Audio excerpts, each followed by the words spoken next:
This is the Twilight Whispers Club. The sky dims, the wind stills, and somewhere between day and night, a story leans in to speak. These whispers aren't loud, but they stay with you. You've been invited. Lean in close and listen.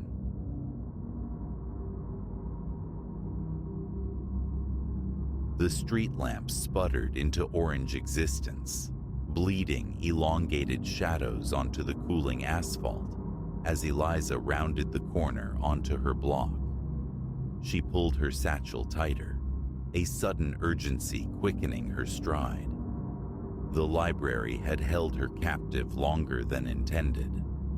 The homeward journey always felt amplified, stretched thin under the cloak of night.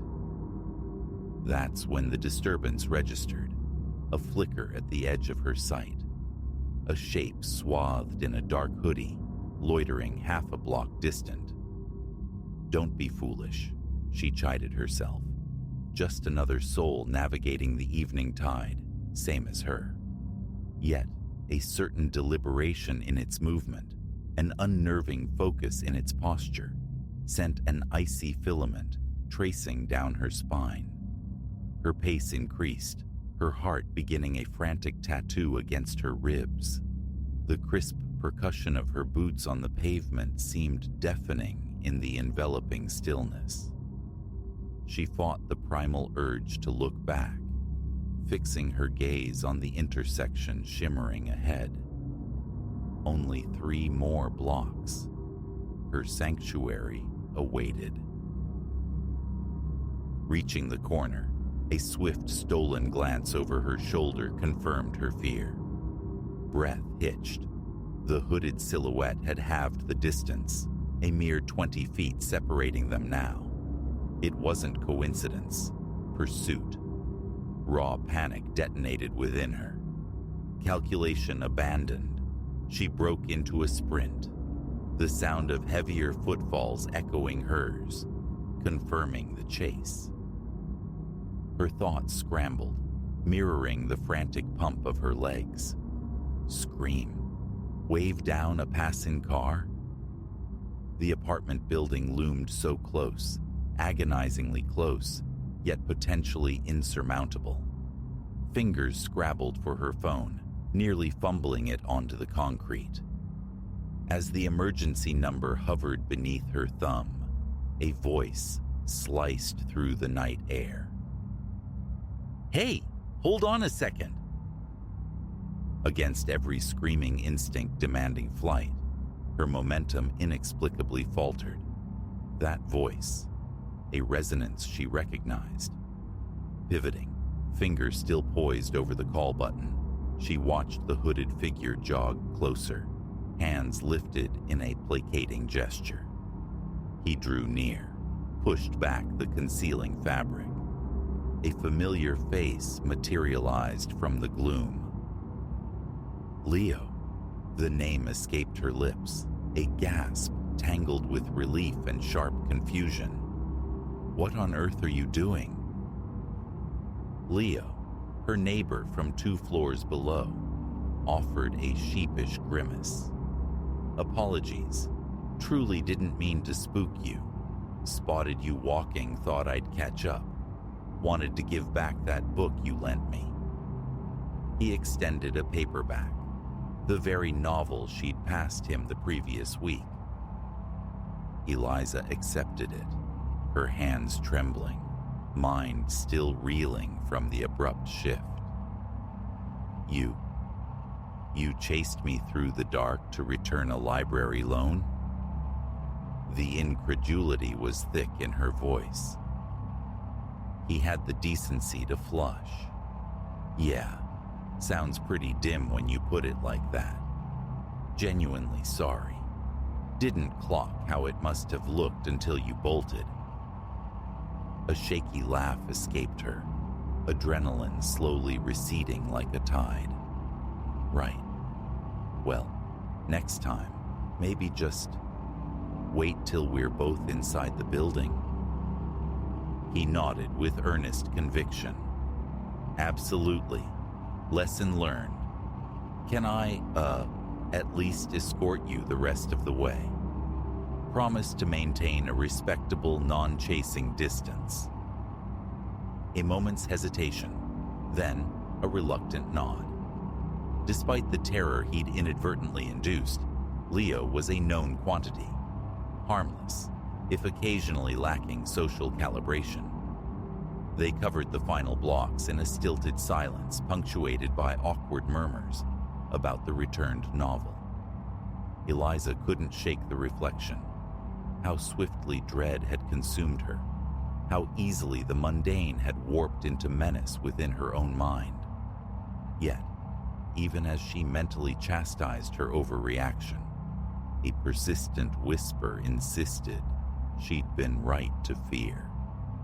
That caution was the wiser companion in the shadows, because the next figure might not be Leo.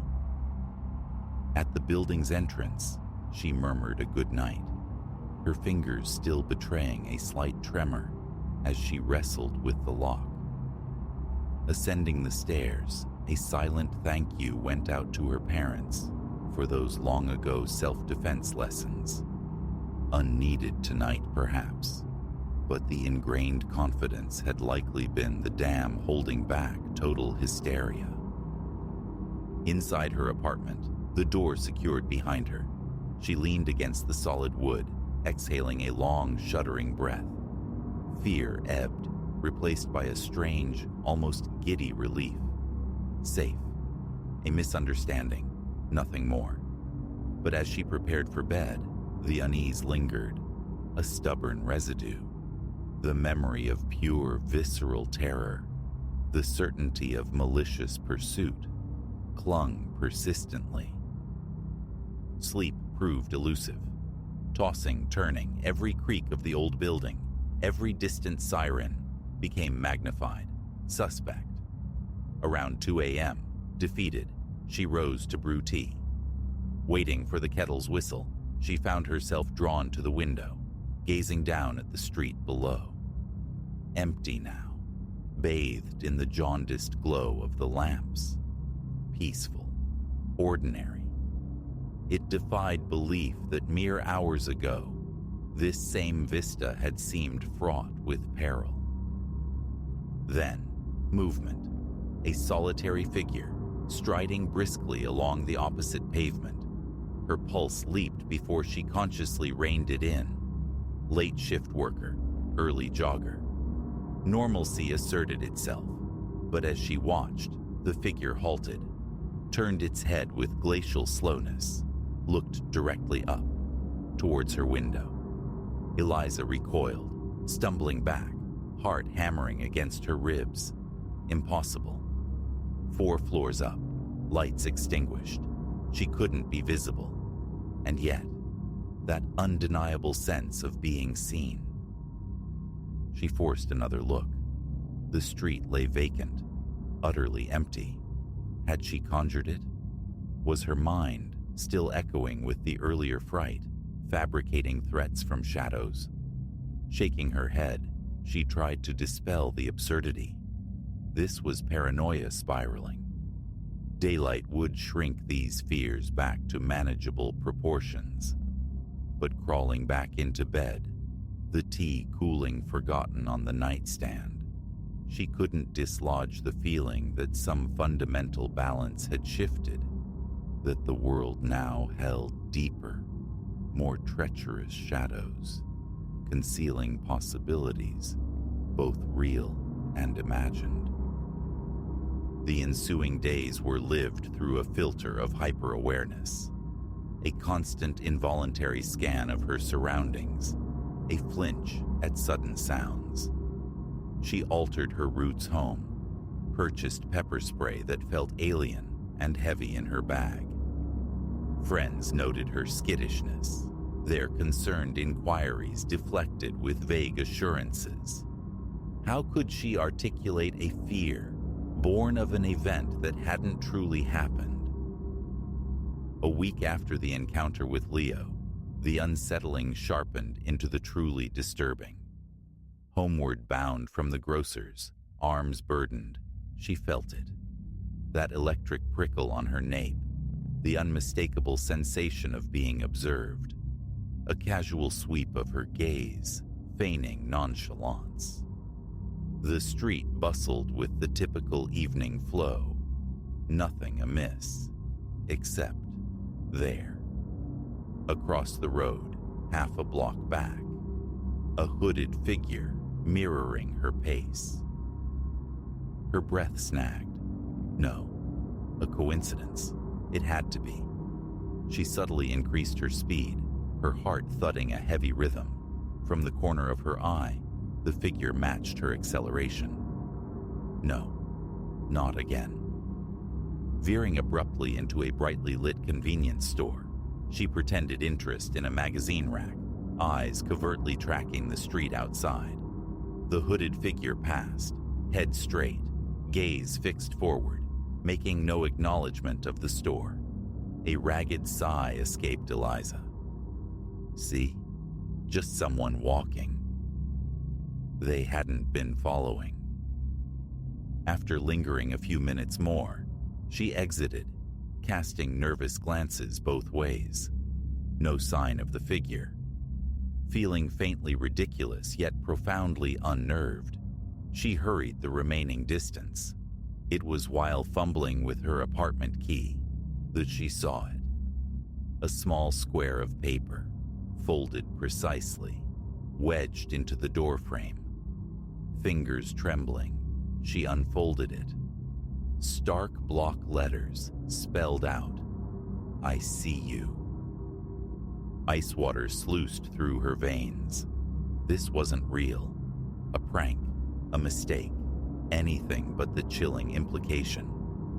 She burst into her apartment, slamming the deadbolt home. Groceries tumbled unheeded as she paced, thoughts colliding. The police? What would she report? A feeling of being followed? A cryptic note potentially meant for another resident? She fought for rational thought. A cruel joke, perhaps? A friend exploiting her known anxiety? But a cold certainty settled deep within her. This was deliberate.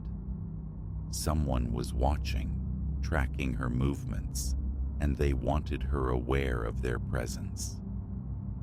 The following weeks descended into a waking nightmare. The hooded figure became a recurring motif in her peripheral vision, glimpsed across bustling streets, reflected fleetingly in shop windows, always lurking at the edge of perception.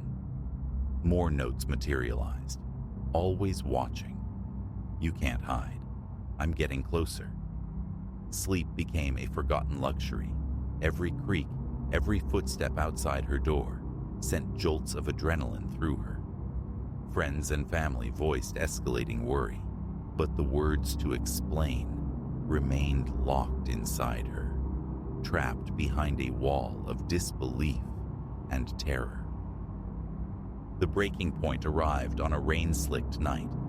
Hurrying home, umbrella a flimsy shield against the downpour, she saw him, the hooded figure, not lurking, not glimpsed, but standing motionless directly beneath a street lamp, facing her. All pretense dissolved. Eliza froze, terror anchoring her feet to the wet pavement. An eternity seemed to pass in the space between them, punctuated only by the rhythmic drumming of rain. Then, with agonizing slowness, he lifted a hand, beckoning. Something fractured within her. She turned and fled, propelled by sheer, unthinking panic. Footsteps pounded behind her, closing the distance. She didn't know how long she ran, or in which direction.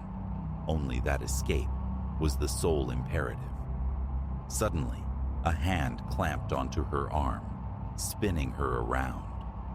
A scream tore from her throat as she swung the umbrella wildly. "Whoa, hey, Eliza, it's me, it's Leo." Blinking through rain and tears, The scene swam back into focus.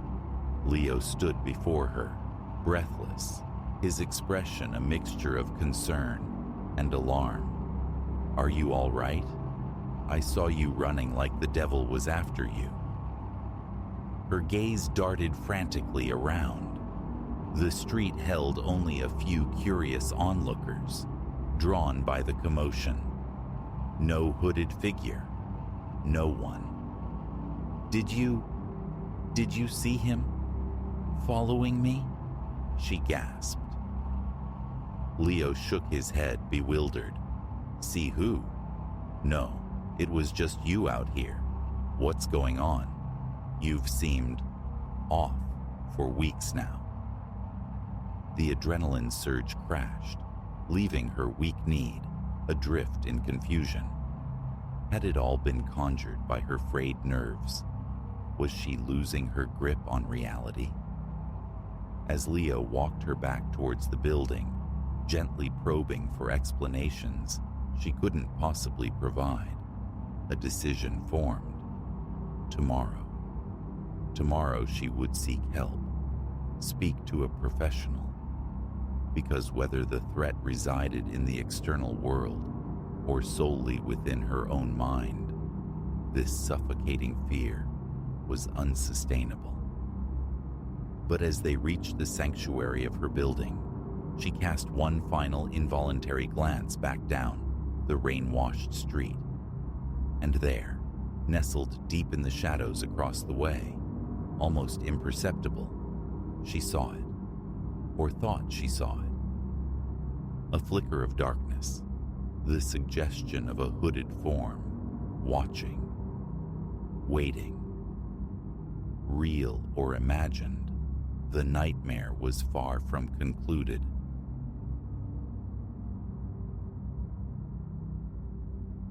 Who could imagine a baby carriage, an innocent vessel for tiny dreams, might become the harbinger of true dread? Yet here, I crouched, swallowed by the shadows of my own apartment, the metallic scratch of a lockpick at my front door echoing the frantic pulse in my ears. How utterly naive I had been. It began a mere fortnight ago. Life had swept me and my infant daughter, Lily, barely 6 months earthside, to the sprawling, indifferent grid of Chicago.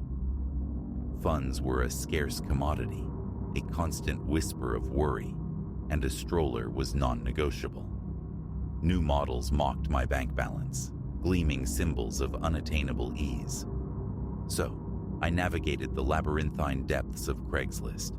Listing after listing blurred past until one materialized, a scarcely marked up-a-baby cruise, offered at half its daunting retail price. The seller, a woman named Margot, resided only a few districts away. A swift exchange of messages, and a meeting was set for the following afternoon at her home. Driving there, Lily murmuring soft questions from her car seat, a strange cocktail of anticipation and apprehension fizzed within me. A Craigslist virgin, I wrestled with unease. But it was merely a stroller.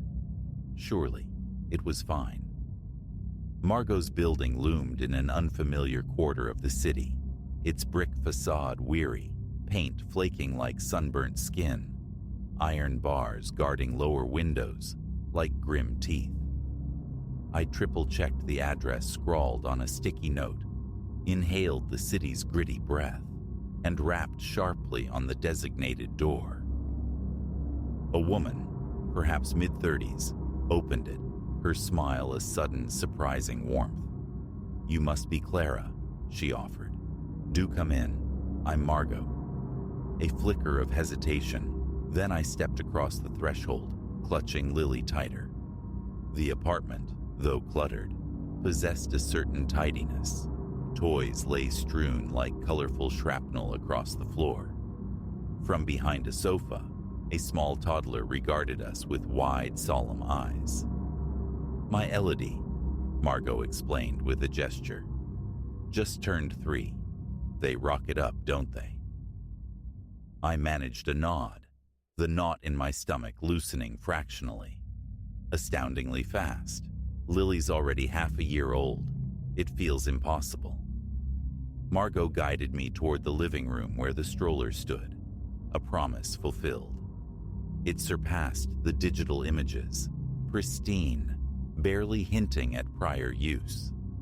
While I inspected its wheels and frame, Margot wove a tapestry of chatter about her children, peppering me with gentle inquiries about Lily. It felt disarmingly normal, pleasant even. Following some requisite small talk and a brief satisfactory test, glide across her floorboards, the cash changed hands. Margot insisted on helping me wrestle the stroller down the narrow stairs to my car. "Drive carefully now," she cautioned as I secured Lily into her seat. "Some absolute maniacs out there." I offered a parting wave, buoyed by the success of my bargain hunt. Only halfway home did the peculiar resonance of her final words strike me. How could she possibly know my route? A ripple of paranoia. I dismissed it. Overthinking. She was simply being considerate, nothing more. The subsequent days unfolded with quiet domesticity. The stroller performed admirably, its smooth glide a small comfort, and the faint strangeness of the encounter with Margot began to fade. Until the fourth day. Something snagged my attention, a discordant note in the urban symphony. Wheeling Lily towards the park, I registered a car parked directly opposite my building, an unremarkable sedan, deep navy, or perhaps black. The driver, however, held my gaze. He seemed intent, observing. The moment I met his eyes, his head snapped away. My pace quickened instinctively, a hummingbird pulse fluttering beneath my ribs. At the park, my gaze swept the periphery constantly, but the vehicle had vanished. Imagination, I chided myself. Sleep deprivation, weaving phantoms. But the following day, it reappeared. Identical car, identical position. This time, no evasion. When I looked, the driver, obscured by dark sunglasses, his face an impassive mask, simply stared. I spun around, pushing the stroller back towards the sanctuary of my building with unseemly haste. Lily, sensing my sudden tension, began to whimper. Inside, the deadbolt slammed home with unnerving finality.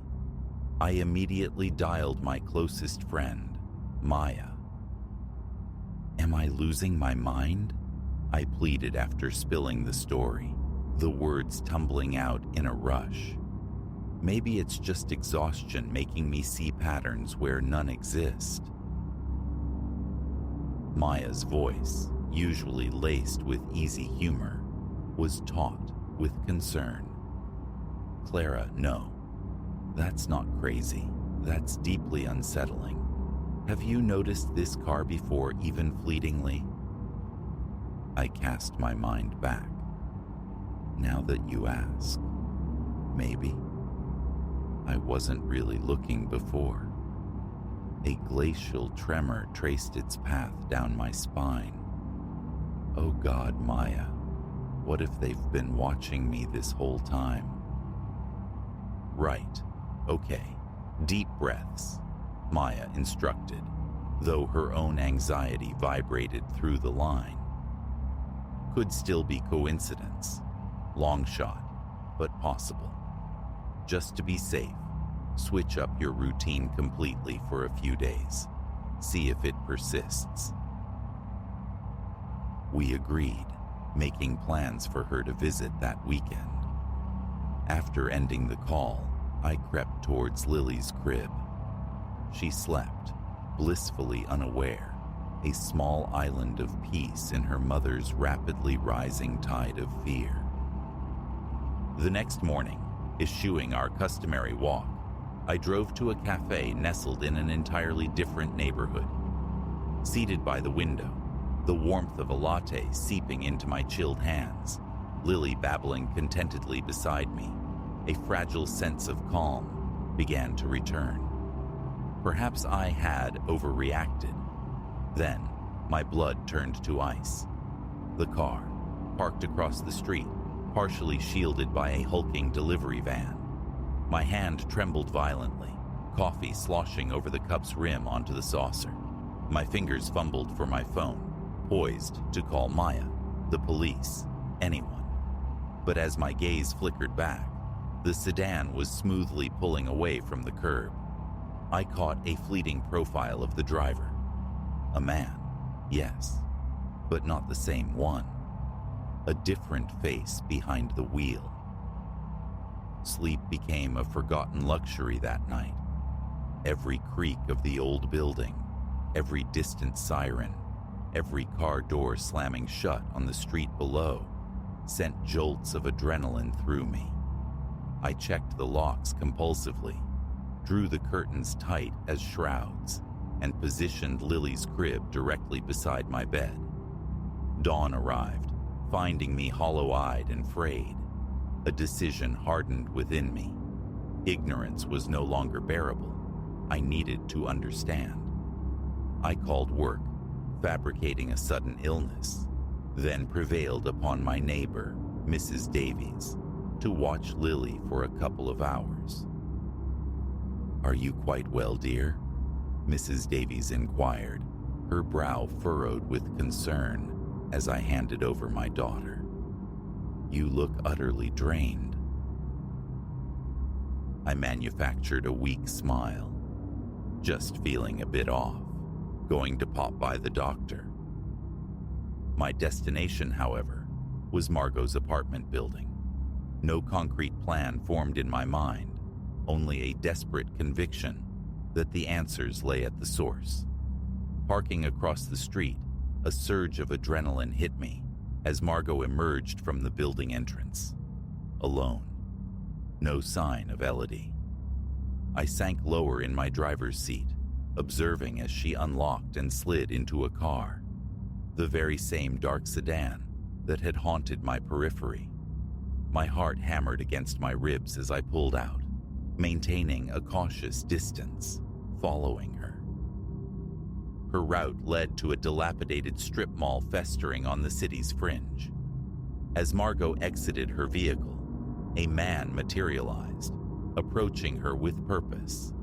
They exchanged words for several minutes, their postures radiating tension. Then, Margot passed him a thick envelope. He, in turn, handed her a small, discreet package. Disbelief warred with dawning horror. Was Margot entangled in something illicit? Drugs? And how, dear God, did I fit into this sinister equation? My focus on Margot and the transaction was absolute, rendering me oblivious to the vehicle that had silently pulled up directly behind mine. A sharp, commanding rap on my driver's side window shattered the moment. I gasped, startled. A man with a face like chipped granite and eyes devoid of warmth gestured impatiently for me to lower the window. Trembling, I obeyed. "Is something wrong, officer?" I stammered, though his bearing screamed anything but law enforcement. "Out of the car," he commanded, his voice a low, menacing growl. Flight flickered through my mind, but where could I possibly run? With agonizing slowness, I opened the door, stepping onto the cracked asphalt. His hand clamped onto my arm like a vice, fingers digging painfully into my flesh. "Couldn't just let it lie, could you?" he snarled. "Had to stick your nose in." He began to propel me towards Margot's car. She stood watching, her expression a complex mask of guilt and terror. "Please," I choked out, tears blurring my vision. "I don't understand any of this. I have my baby waiting at home. Please, Just let me leave." His grip intensified. "Quiet! You're coming!" Suddenly, the air fractured with the piercing wail of sirens. Police cruisers materialized, swarming the parking lot, disgorging officers, weapons drawn. "Police, freeze!" The command echoed off the grimy storefronts. Chaos erupted. The man holding me attempted to bolt, but was swiftly tackled and subdued by an officer. Margot dissolved into racking sobs, sinking to her knees, hands raised in surrender. I remained rooted, shaking uncontrollably, as a uniformed officer approached me cautiously. "Are you Clara Bellwether?" he asked gently. I could only nod. "We've had this operation under surveillance for months," he explained. "Your friend Maya contacted us when you stopped answering her calls. She was extremely worried." A ragged sob of pure, unadulterated relief escaped me. Maya, my wonderful, overly cautious, life-saving friend. Over the ensuing hours, cocooned in the sterile environment of the police station, the chilling truth unfurled. Margot was entangled with a criminal syndicate specializing in burglary and identity theft, using platforms like Craigslist to identify vulnerable targets. The stroller, my incredible bargain, had been their Trojan horse, secretly fitted with a GPS tracking device. They had been meticulously shadowing me, mapping my routines, patiently waiting for the opportune moment to strike. As I recounted my experience, providing my statement, the image of Lily, my precious, oblivious daughter, unknowingly ensnared in this web of danger, consumed my thoughts. Returning home felt surreal. I swept Lily into an embrace so fierce she squirmed in protest. Mrs. Davies hovered nearby, her face etched with unanswered questions I lacked the strength to address. That night, long after Lily succumbed to sleep in her crib, I sat by the window, every nocturnal sound amplified, triggering fresh waves of anxiety. The police assurances of arrests and safety offered little solace against the phantom sensation of being watched. My gaze fell upon the stroller, standing sentinel in the corner, now radiating menace. Tomorrow, it would be gone. I'd buy new, even if it meant plunging into credit card debt. But for now, enveloped in the profound quiet of the late hour, I finally permitted myself to weep for the terror that had gripped me, for the erosion of trust in simple interactions, for the stark realization that peril can lurk beneath the most mundane surfaces. Wiping the tears, a vow formed, silent but resolute, a promise to Lily and myself. Vigilance would become second nature, yes, but fear would not dictate the contours of our lives. We had endured. We would heal, perhaps emerge stronger. But Craigslist? Never again. That digital marketplace, once a symbol of frugal possibility, was now irrevocably tainted, a door I would never again dare to open.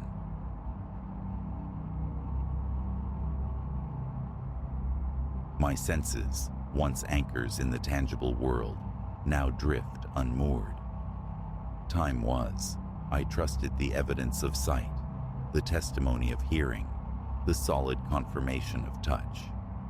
That certainty began its erosion the moment I crossed the threshold of this sequestered house, perched high in the mountain's embrace. Now, conviction is a luxury I can no longer afford. Upon arrival, the structure presented an unassuming facade, a modest porch, a broad living space, twin sleeping chambers, and a constricted stairwell aspiring to the second floor. The walls stood plain. The floors were planks worn smooth by time's passage, the windows framed by wood fatigued with age. Nothing in its architecture screamed peculiarity, yet its isolation was profound. A stillness amplified by the 20-minute crawl down a dirt ribbon separating it from the nearest hint of humanity. Here, I anticipated the profound quiet needed for my work, a profound miscalculation. The first day dissolved in the rhythm of unpacking essentials. Cartons yielded clothing, stacks of books, the cool gleam of my laptop. Ornamentation held no appeal. Simplicity was the aim.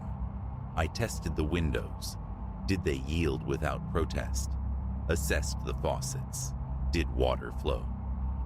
The pump grumbled, a metallic complaint deep within the house's guts, but delivered enough for a hurried shower. An exploratory circuit outside revealed the sentinels, towering evergreens groaning softly on the breeze, their needles perfuming the air with resin. A cool wind, smelling of damp earth and elevation, kissed my cheeks. As twilight bled into evening, the day's exertions settled heavily in my limbs. I coaxed sustenance from an antiquated electric stove, noisy and flawed, one burner refusing its duty. At a bare wooden table in the kitchen, I ate pasta, the sounds of my own mastication echoing unnervingly in the vacant room. Dishes deposited in the sink, hands wiped dry. The mundane rituals felt solid, grounding. Then, a soft concussion, a thump, subtle yet distinct, originating near the hallway that served as an artery to the living room. Not loud, perhaps a small object surrendering to gravity. My initial thought, a box, improperly stacked, settling its contents. Rising, I activated the living room light, bathing the space in a flat glow. Unopened cartons stood sentinel near a shelf, seemingly stable. A thin blade of cold air slipped beneath the front door, a reminder of the plunging temperature outside. The noise. Nerves, I concluded. The jitters of solitude in an unfamiliar shell. I secured the front door, extinguished the living room light, and began the ascent. The staircase groaned underfoot, each tread magnified in the profound hush. In the designated bedroom, a small lamp cast a pool of amber light. My phone, placed on the bedside table, displayed only absence, no signal. A mental note formed, scout for connectivity outdoors tomorrow. Leaving the bedroom door ajar, I surrendered to darkness and the bed. Sleep, however, proved elusive. Around the hour of midnight, oblivion was ruptured by a delicate scraping sound just beyond my open door. It was a persistent friction, the sound of something being dragged, hesitantly, across the wooden floor. I bolted upright in bed, my heart a frantic drum against my ribs, mouth instantly arid, holding my breath, straining to capture the sound again. Silence descended, absolute. My gaze fixed on the dark aperture of the doorway. No light spilled from downstairs. A distinct chill permeated the room, raising gooseflesh on my arms, prickling the hairs at my nape. The lamp beckoned, but a paralysis of indecision held me. Did I truly wish to illuminate whatever waited beyond the threshold? A branch against the siding, I reasoned, a loose gutter rattling. After several minutes steeped in utter stillness, I slid from the bed. My hand found the wall, traced it to the switch. The hall light stuttered, then held, revealing the narrow corridor. Vacant. The floorboards, scarred but empty. The guest bedroom door remained closed, the bathroom door open. Nothing. Returning to my room, sleep remained a distant shore. Morning found me stiff, unrested, eyes gritty. Downstairs, the ritual of coffee commenced, the front door still bolted. Through the adjacent window, sunlight struck the mountains, their slopes thick with the dark velvet of pines beneath a drift of clouds. I sought solace in the mundane, forcing calm. Yet, crossing the living room, a new voice joined the house's repertoire, a low groan from beneath the floorboards, a deeper complaint than the usual settling. Old structures sing strange songs, I reminded myself, attempting to dismiss it. The bulk of the day was consumed by project notes, laptops stationed on the kitchen table.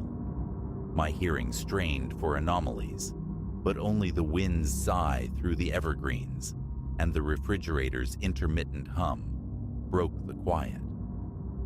By late afternoon, a measure of tension had eased. Perhaps imagination, amplified by isolation, had painted the night's fears. But as dusk began its slow infiltration, a familiar heaviness returned, settling in my chest, a nameless dread of the impending nightfall. Logic offered no comfort. I found myself pacing the living room, a restless circuit of window checks, lock verifications, light switch activations.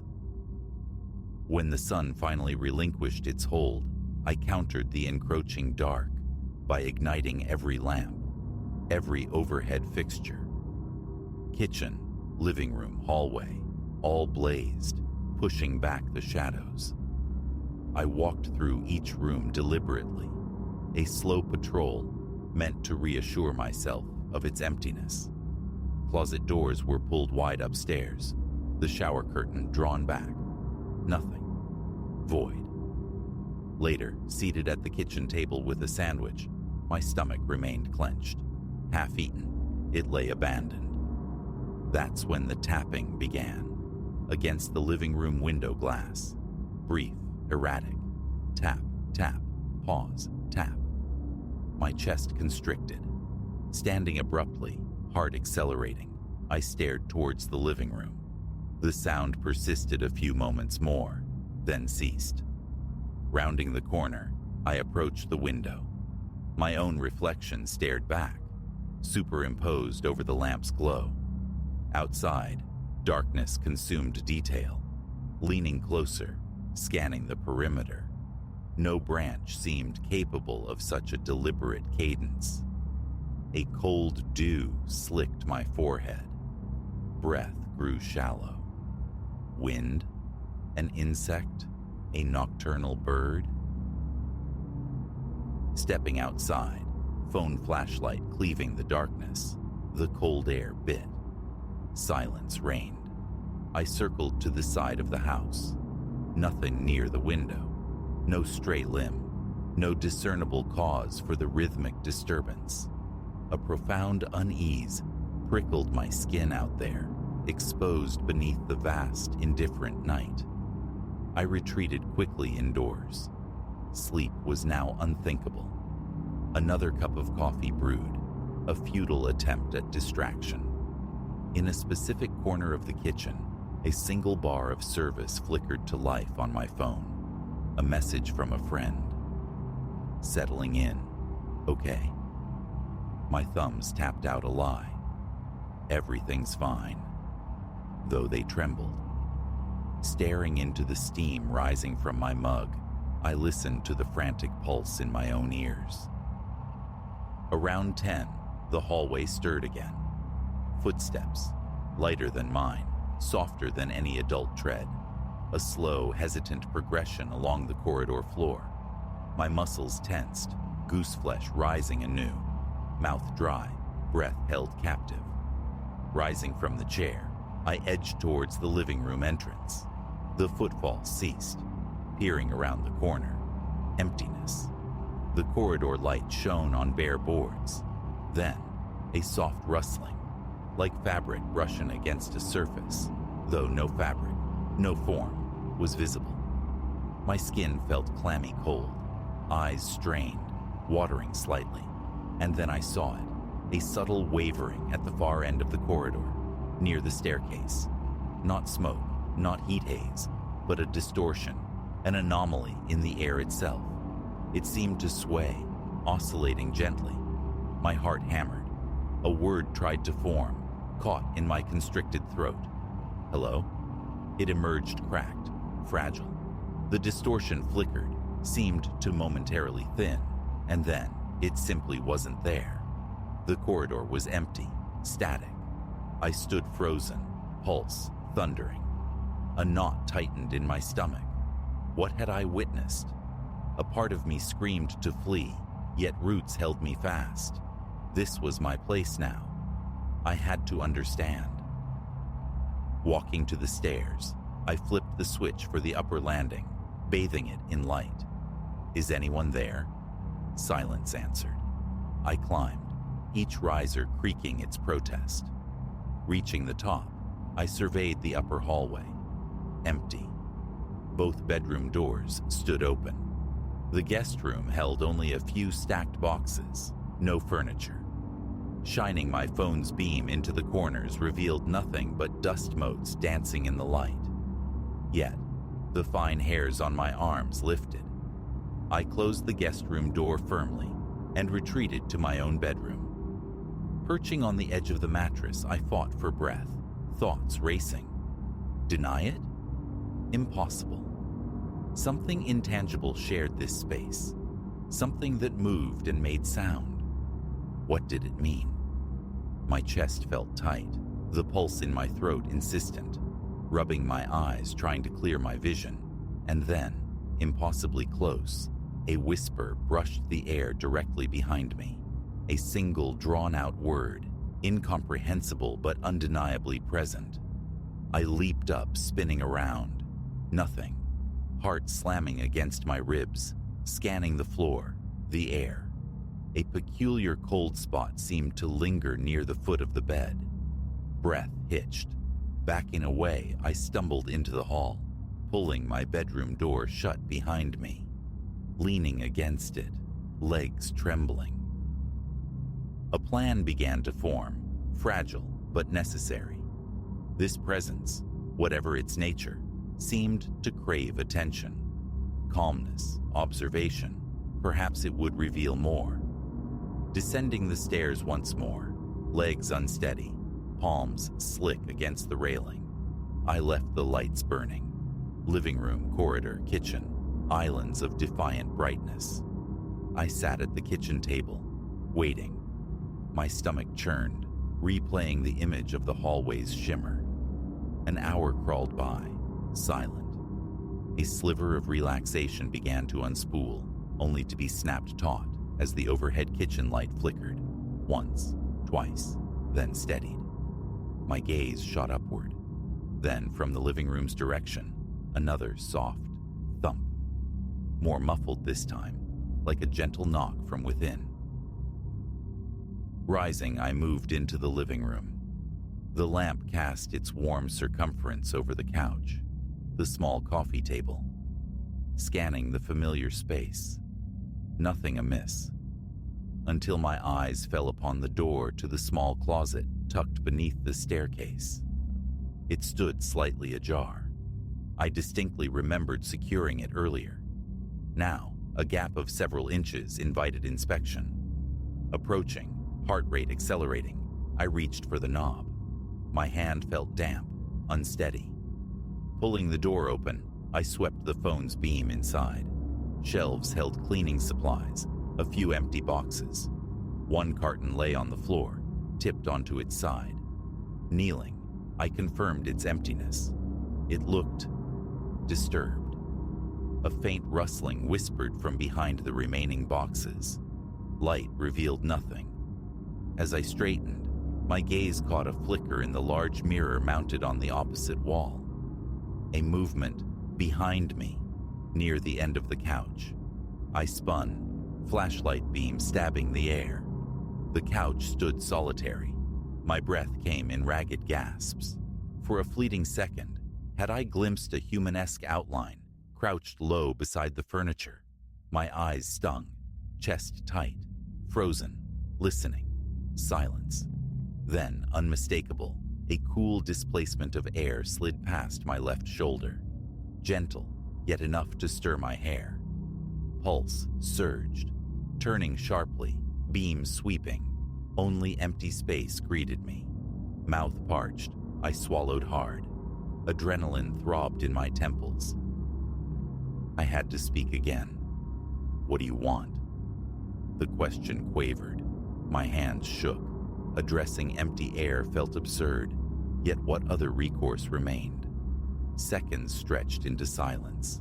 Then, a faint scratching on the wooden floor, emanating from the corridor once more. Stomach plummeted, walking towards it, step by deliberate step, feeling the grain of the wood beneath my feet. Near the hallway's entrance, I saw them. Faint, fresh marks gouged into the floorboards. Shallow, but undeniably new. Kneeling, I touched them. Surface wounds. A chill traced my arms. Something made these. Standing, peering down the illuminated corridor, my mouth felt tacky. Slow, deep breaths staved off panic. The air itself felt different here. Denser, somehow charged, pressing inwards. Fists clenched for stability. Heartbeat a deafening drum. Then, materializing before me, the silhouette. Not solid, not entirely defined, yet an unmistakable outline against the lit wall, shifting subtly. Tall, impossibly thin, it swayed side to side, a slow, hypnotic rhythm. Run. The command screamed in my mind, but my feet were led. I stared, throat closing. Questions swirled, frantic and unformed. Taking a single shaky step forward, the silhouette recoiled, then seemed to glide along the wall, drawing away. The corridor lights flickered violently. Palms clammy, I released a shuddering breath. It was leading me. I followed, step by hesitant step, until we reached the base of the staircase. And then, it simply dissolved. I stood there, arm trembling, anchored to the spot. Its intention remained obscure, yet the sense of being guided was undeniable. A faint knock sounded from above. The second floor. My own intuition urged me upward. I climbed, legs threatening to betray me. The upper hallway light remained on. I turned towards the guest room. The door, previously closed by my own hand, now stood shut again. A soft, shuffling noise whispered from within. Palms damp, I twisted the knob. Pushing the door inward revealed disarray. The boxes I'd left neatly stacked were now scattered, one overturned. Blank papers intended for notes were strewn across the floorboards, not randomly, but arranged, deliberately. They formed a rough circle in the center of the room. My body went rigid. Then I saw it. A single sheet pinned beneath the corner of an upright box. On it, a cluster of scribbled lines. Random at first glance, yet possessing a strange intentionality. My stomach tightened further. Hand shaking, I retrieved the paper. The marks formed no letters, no symbols I recognized, yet they felt like language, an attempt at script. My scalp prickled with awareness. Spinning around, the certainty of not being alone was absolute, though the room remained visibly empty. Doubt was no longer a refuge. Something resided here. It manipulated the physical world, produced sounds, left marks, and strained towards communication. Rationality screamed for retreat, yet I was tethered to this place, to this mystery. The remainder of the night was a vigil, waged in the brightly lit living room, sleep arriving only in brief, troubled snatches, shattered by every creak of the old house settling. every flicker of a bulb. Exhaustion warred with hypervigilance. Now, as dawn's gray light filters through the dusty panes, I sit, trying to assemble the fragments. The occurrences cannot be denied, the sounds and apparitions dismissed. This presence is a palpable weight in the air. My heart still leaps at the memory of the swaying shape in the corridor. Its purpose remains shrouded, but its desire for attention is undeniable. Does it have more to reveal? Fear is a cold current beneath my skin, yet intertwined with it is a burgeoning, insistent need to understand. My body is a taut wire, my mind weary, but departure is not yet an option. I sought solitude and space for creation. I found something else entirely. I will wait. I will watch. I will see what tonight brings.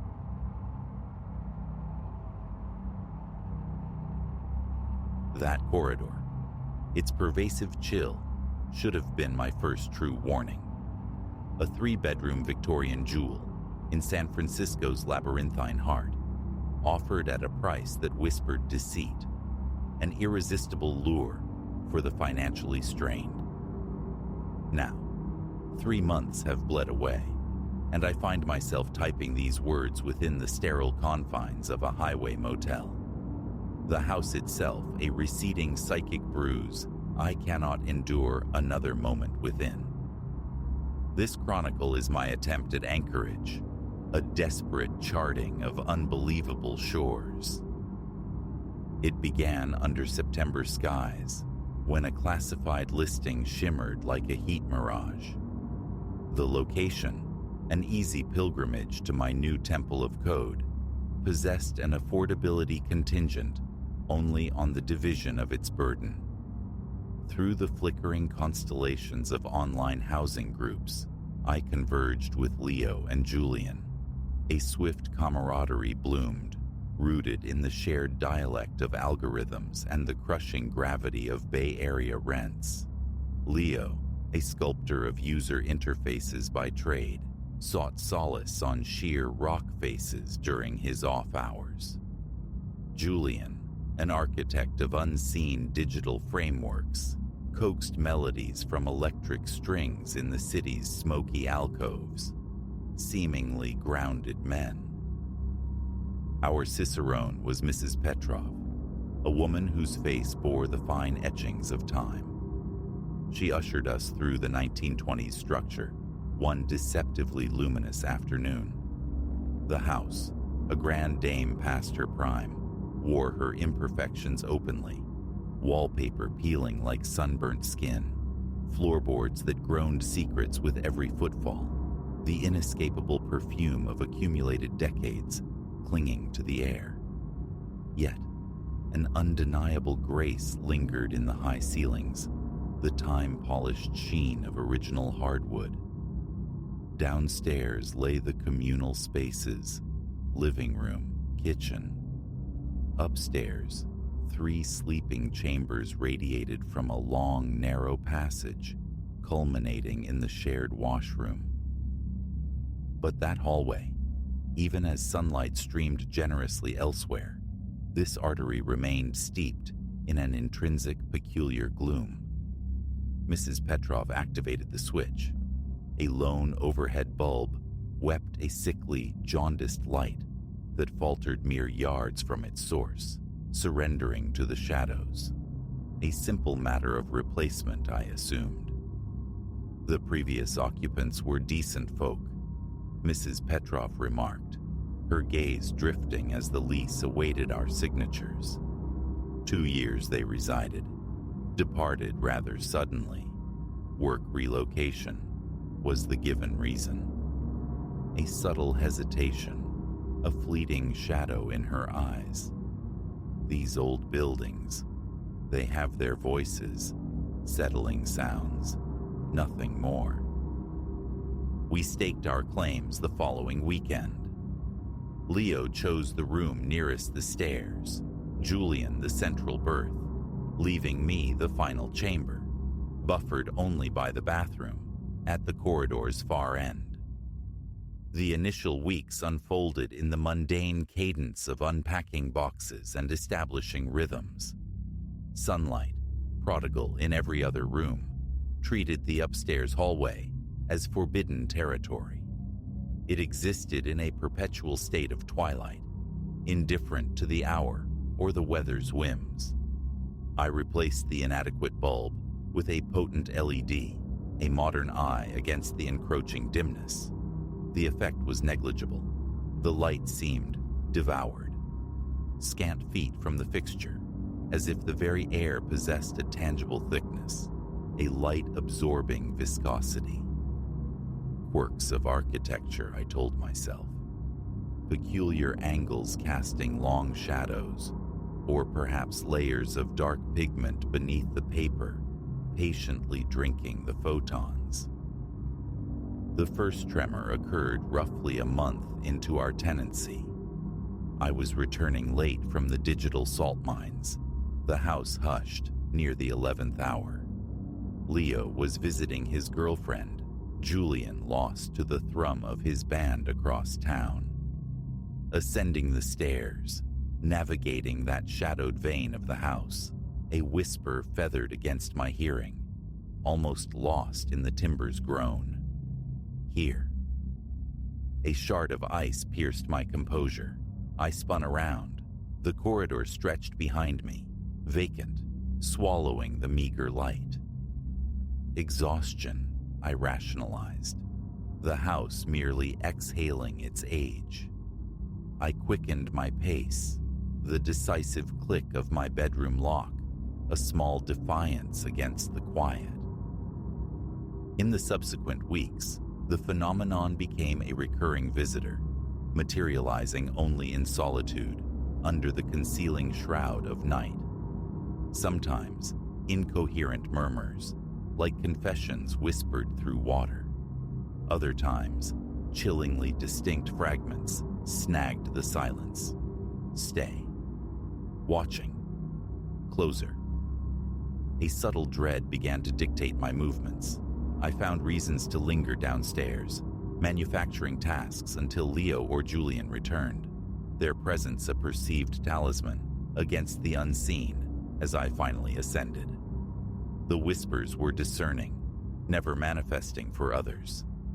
Hesitantly, I broached the subject. Had they experienced anything out of the ordinary? Just the usual groans and pops, man, Leo offered, his attention tethered to his phone's screen. Standard old house soundtrack. Hallways dark as a pocket, though. Julian concurred. Definitely needs more wattage up there. Together, we installed 2 supplementary sconces, flanking the original fixture. Their combined output proved equally futile, the light pooling ineffectively near the glass, unable to penetrate the oppressive weight of the dimness. I resolved to document the anomaly. My phone, positioned as an auditory sentinel, captured only hours of unblemished silence from the corridor during my daytime absences. Photographs revealed nothing more than a mundane, poorly illuminated passage.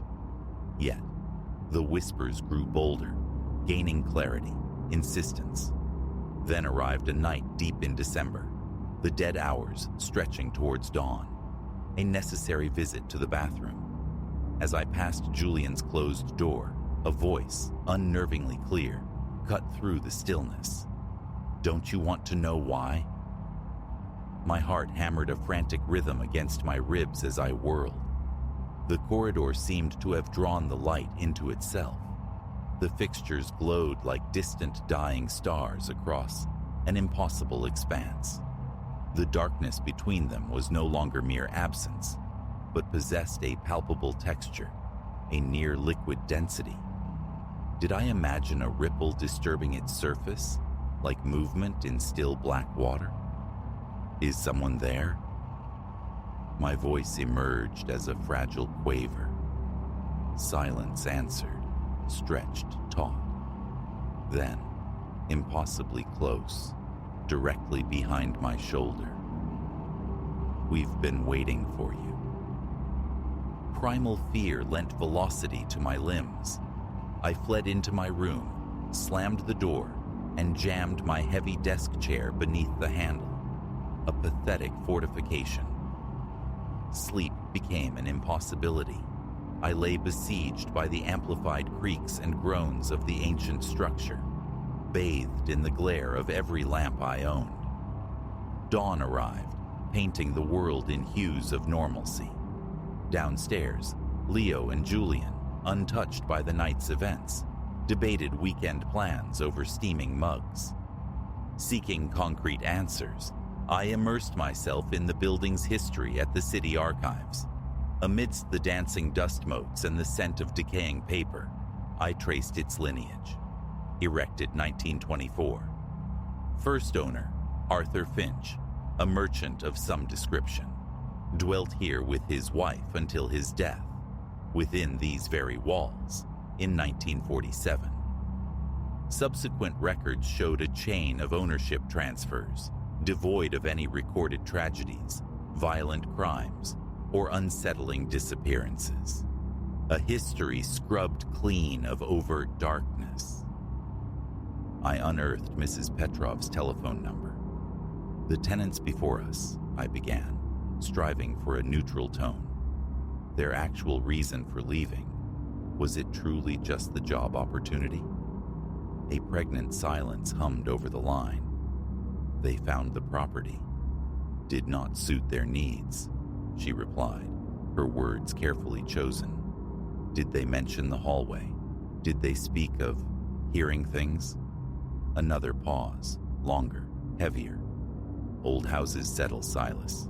Pipes contract. Wood shifts. Sounds are to be expected. Mrs. Petrov, please. It's important. Did they report anything unusual?" A sigh, laden with weariness. "They remarked on the darkness, yes. Perhaps some mention of noises. But drafts can carry sounds strangely, you understand. Wind in the chimneys. Normal occurrences." "And tenants prior to them?" Her voice acquired a sudden edge. "I have other matters requiring my attention. I trust you recall the conditions of your lease. Early departure carries financial consequences." The connection severed abruptly. My nights transformed into exercises in self-preservation. Doors secured, a white noise machine weaving a constant static shroud. I adopted the absurd tactic of exiting the house entirely to use the downstairs bathroom after dark. Yet the upstairs corridor remained an unavoidable path to my own room, my supposed refuge now feeling like contested ground. The nature of the whispers shifted, shedding their fragmented quality, adopting a disquieting intimacy, a conversational cadence. "We sense you're listening. Why do you resist engagement? We only wish to commune. You belong in this place." Tangible strangeness began to accrue. The darkness in the corridor was not inert. Glimpsed peripherally, it seemed to possess a slow, sinuous movement, like black smoke coiling in windless air. Zones of intense, inexplicable cold materialized without warning, stealing the warmth from my breath. Objects within my room. A paperback shifted on the nightstand. A pen resting at a new angle underwent minute relocations, subtle enough to make me question my own perceptions, my sanity. A motion-activated camera became my final desperate attempt at objective proof. For 3 consecutive nights, the sequence repeated with chilling precision. Footage flowed normally until exactly 3:17 a.m., at which point the feed plunged into absolute blackness for precisely 6 minutes before resuming to depict an unchanged, empty hallway. Over breakfast, I presented the digital evidence. "Weird glitch," Leo offered, ever the rationalist. Power flicker maybe. Old wiring. It operates on batteries, I stated flatly, and nothing else in the house lost power. Julian fidgeted, his discomfort palpable. Look, Silas, that hallway is definitely unsettling, I get it. But you seem a bit fixated. Maybe talking to someone could help? Their disbelief was a cold, solid wall. They remained immune, deaf to the murmurs, blind to the subtly shifting gloom. The gulf between my experience and their reality yawned wider, and the insidious question echoed louder in my own mind. Was I fracturing? Last night brought the breaking point. Midnight found me deep in lines of code, headphones creating a sealed world of logic. A sudden, unnatural draft raised the hairs on my neck. I turned. My bedroom door, which I distinctly remembered securing, stood slightly ajar. Beyond it, the corridor was submerged in a darkness more profound than any I had yet witnessed. The familiar light fixtures had dwindled to mere pinpricks, distant cold stars across an impossible void. And then, the darkness moved. Not the languid undulations of before, but an active, purposeful extension. Tendrils of pure shadow reaching, questing into the perceived safety of my room. At the core of this encroaching void, a deeper concentration formed, a silhouette sculpted from negation itself, humanoid in shape, but utterly featureless, yet radiating an unbearable intensity of regard. It perceived me. Simultaneously, the whispers erupted, no longer localized, but emanating from everywhere and nowhere at once. A sibilant chorus from the depths. Finally, become one with us. You are prepared. Stay forever. Raw instinct propelled me. Laptop, phone, vital connections to the outside world were swept into my backpack. I ran, propelled by pure terror, not stopping until the reassuring growl of my car's engine filled the night, carrying me towards the anonymous sanctuary of this motel. I have not looked back. This morning, a text from Leo pinged. Silas, where are you? Your door's locked, man. I replied with a flimsy excuse about needing personal days. His response sent a fresh wave of ice water through my veins. Weirdest thing happened. Hallway seems way brighter today. Julian noticed it too. Returning is inconceivable. The lease, the abandoned belongings, those are problems for a future self I can barely imagine. Perhaps I did succumb to madness within those walls. Perhaps some mundane, overlooked explanation waits to be discovered. Yet, the certainty remains, lodged deep in my bones. The presence in that corridor was real, sentient, ancient, and immeasurably patient. And it remains there still, whispering its chilling invitations into the silence. I've searched online, finding echoes of my experience, tales of encroaching shadows, of voices from unseen sources. Theories proliferate, interdimensional breaches, psychic residue imprinted on the environment, places where the fabric between worlds wears thin. The specific label feels irrelevant beside the terrifying reality. I cannot name what resided in that passage, nor do I wish to plumb its depths further. This testimony is my only recourse, a warning cast into the digital sea for the next person drawn towards such an insidious bargain. If your search for shelter leads you to a San Francisco Victorian, impossibly affordable, with a heart consumed by an unnatural shadow, turn away. Run. Just now, a sharp rap on the motel door. The manager. A noise complaint, she explains apologetically.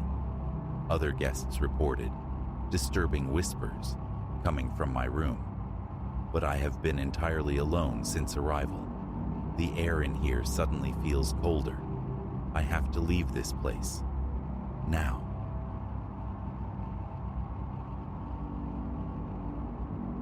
The pain behind Elias's eyes, once a low hum, had crescendoed over 4 hours of relentless highway into a skull-cracking pressure, a tightening band of agony.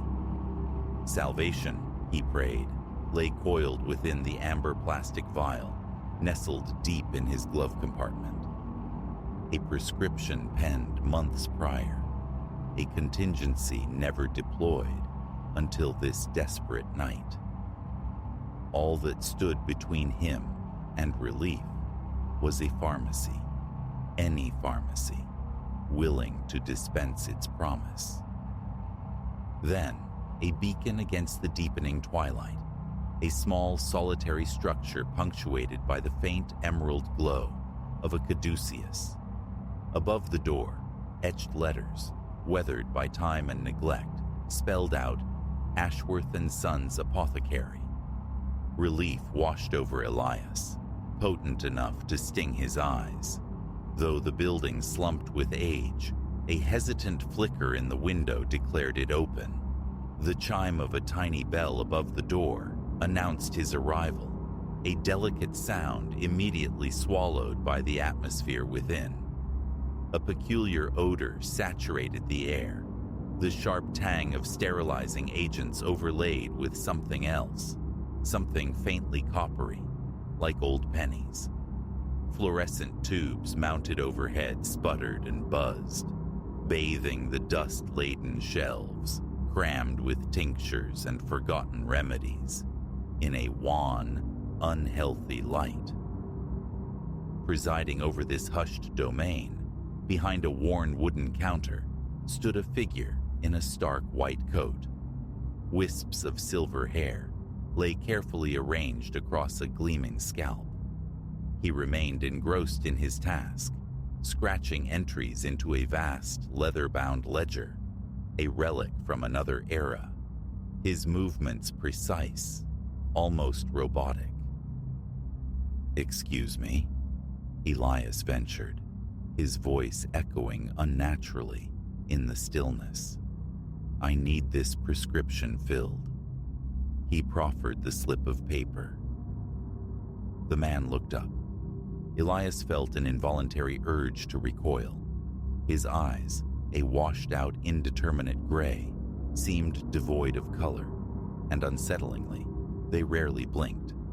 "Certainly," the voice emerged, flat and toneless as the gaze that held him.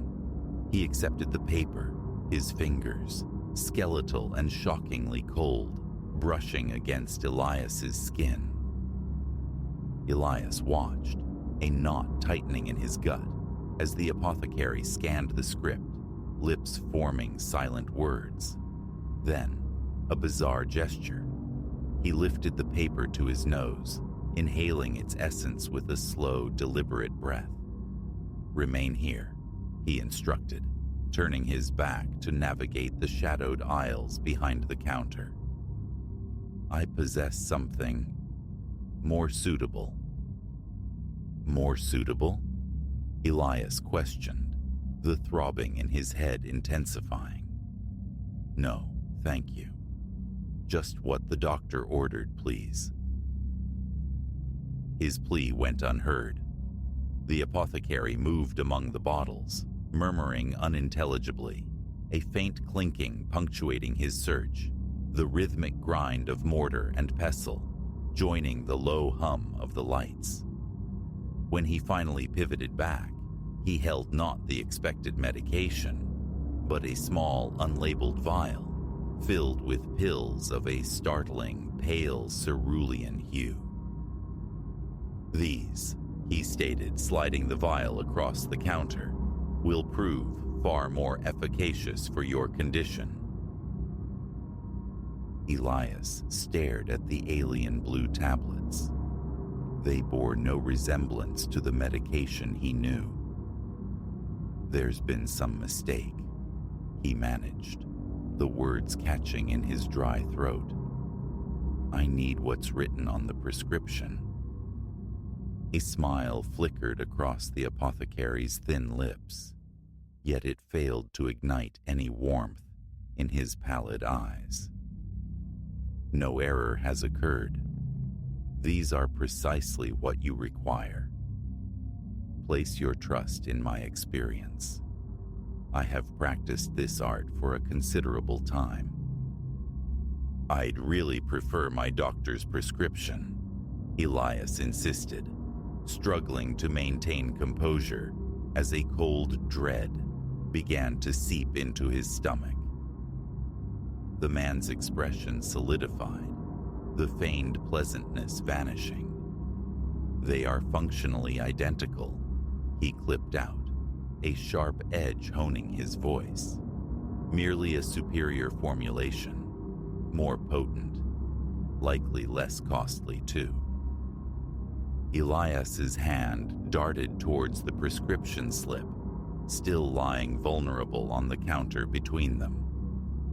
Perhaps I should locate another establishment. Like a striking snake, the apothecary's hand shot out, clamping around Elias's wrist. The grip was astonishingly powerful, the cold radiating from his touch, seeping into Elias's bones. You will accept what I provide, he hissed, the words barely above a whisper. Elias yanked, but the icy fingers held fast. Let go of me, he choked out, his voice trembling. These pills, the man reiterated, nudging the blue vial closer with his free hand, are your remedy. My knowledge surpasses that of your physician. You're hurting me, Elias gasped, twisting fruitlessly. Let go, or I'll call the authorities. The smile returned, wider this time, and utterly chilling. The rictus of someone imitating an expression learned from diagrams, devoid of genuine human feeling. No one will answer your call, not out here, not at this hour.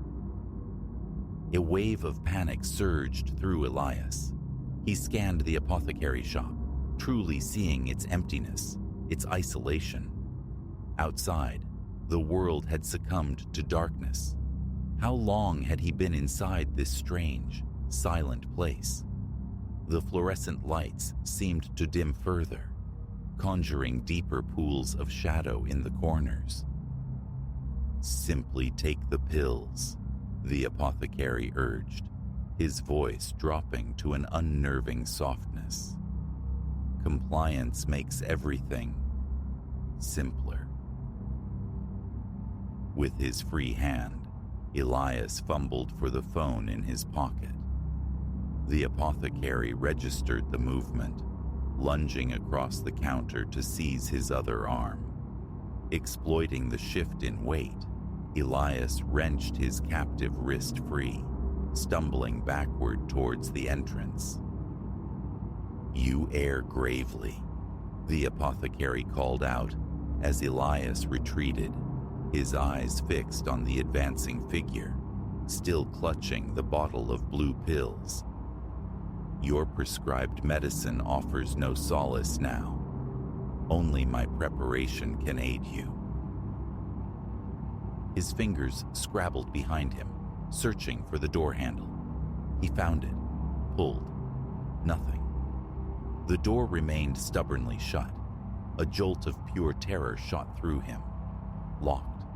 Then, instinct overriding panic, he shoved. The door swung outward, spilling him onto the cool, damp pavement outside. The night air was a bracing shock. He scrambled to his car, keys rattling in his trembling hand. As the engine caught and he sped away from the curb, his rearview mirror captured a final image. The apothecary, standing motionless in the illuminated doorway, the vial of pale blue pills held aloft, watching him vanish into the night. The vice around his skull hadn't loosened, but it scarcely mattered now. He drove, pushing the speed limit, until the comforting, garish lights of a chain pharmacy appeared in the next town. A place bustling with normalcy, filled with other customers, presided over by a pharmacist who filled his proper prescription without comment or compulsion. Later, back in the sanctuary of his home, the correct medication finally easing the relentless pressure, Elias searched online for Ashworth and Sons Apothecary. He found nothing.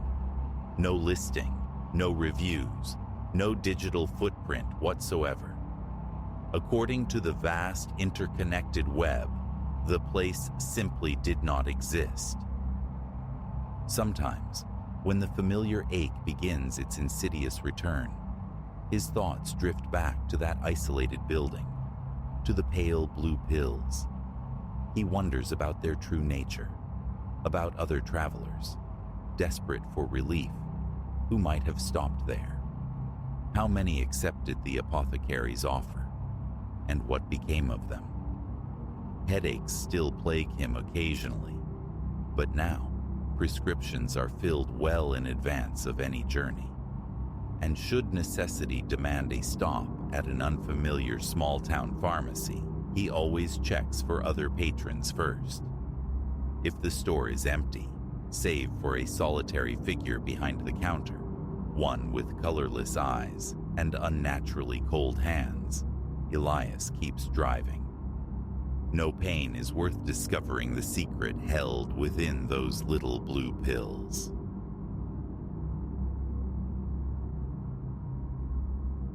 This parcel of land became mine just last month. Expectations were modest when the faded for sale placard first snagged my gaze beside the rutted track. The dwelling itself is unassuming, its pale paint flaking like sunburnt skin. Out past the house, the barn lists slightly, a weary sentinel, yet sound enough for sheltering odds and ends. Remnants of the previous life here lingered, corroded tools, splintered crates, and shadowed corners thick with undisturbed dust. My vision for the place involved quiet evenings, watching dusk bleed across the western hills. Beyond the barn sprawled the vast cornfield, its potential for a meager yield, the true siren song that drew me here. Yet, something arrested my attention during that initial trek between the whispering stalks. Anchored deep within the field's heart stood a figure wrought of straw and cast-offs. Its attire, though ragged, bore an unnerving precision. The jacket collar perfectly aligned, the trousers uncannily taut, the hat positioned with an intention that belied neglect. As if tended. A relic, I reasoned, left by hands long departed from this soil. I paid it little heed then. My first exploration took me right past it. It seemed canted forward slightly, its burlap visage aimed toward the farmhouse. A peculiar coldness seeped into my gut, irrational, yet undeniable. Just straw, just sticks bound together. Its face, a canvas of faded sacking, offered glimpses of the stuffing within. Buttons served as eyes, one chipped into a jagged crescent. Stitches formed a mouth pulled into a tight, crooked line. A brief appraisal, nothing more, before I moved on. It remained inert, motionless, a silent fixture in the green sea. Several nights later, seeking solace in the small living room, I left the windows ajar to the warm summer air. The familiar susurrus of wind through corn filled the quiet. Usually a tranquil sound, tonight it felt different, possessed of a rhythm, a sibilance that brushed against hearing like phantom whispers. No distinct words, just an insistent murmur that prickled the skin on my arms. Drawn to the back porch, I peered across the field. Moonlight, thin and weak, silvered the swaying tops of the corn, and there, stark against the shifting green, stood the silhouette. The scarecrow's form, unmistakable. Squinting, I entertained a fleeting, absurd notion. It had turned, swiveled fully to face me. Too distant, too dim to be certain. Dismissing it, the unease lingered, a quickened pulse drumming against my ribs, my breath catching in shallow gasps. Fatigue, I told myself, just fatigue. Retreating indoors, I secured the lock, repeating the mantra: cloth and straw, wood and twine. Sleep eventually claimed me on the couch. Dawn summoned me outdoors to inspect the field before a necessary trip to town. The crunch of my boots on the dry earth punctuated the morning stillness. Reaching the field's center, I found the effigy again, yet altered. The hat now tilted at a sharper angle, seemingly sighting down its brim directly at me. Its arms appeared drawn closer to its torso, a subtle shift in posture. Perspiration beaded on my forehead, despite the cool air. Hesitantly, I reached out, my fingers brushing the dusty fabric of its jacket, noting the frayed stitching at the cuffs. I checked the post, testing its firmness in the soil. Secure. Nothing overtly amiss. Then, my gaze fell upon the dirt encircling its base. Footprints, not mine. Smaller impressions, indistinct scuffs, as if made by dragging feet. They trailed away from the scarecrow, vanishing abruptly into the dense rose. A knot tightened in my stomach. Wind? Mischievous local youths? Plausible explanations warred with the unsettling reality. I'd seen no children, heard no trespassers. In town, procuring essentials, I exchanged pleasantries with a few locals.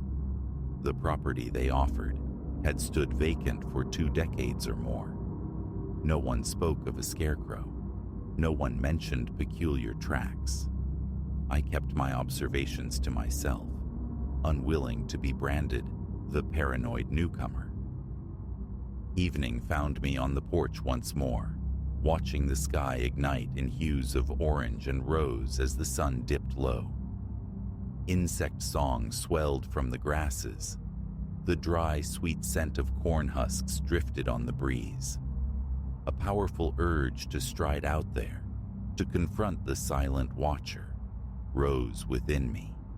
But I resisted, resolving to wait for daylight. The memory of those footprints clung, a burr beneath the skin, making a nocturnal foray into the field unpalatable. Around 10, I secured the house and sought my bed, leaving a window cracked for ventilation, hoping for an undisturbed night. But midnight roused me. A distant rustling, more vigorous than mere wind, intruded upon the silence. Rising, I moved to the window. The moon, fuller now, cast a stark illumination across the yard. Beyond the initial rows of corn, visibility dwindled, but then came a soft thump, the impact of something substantial meeting the earth.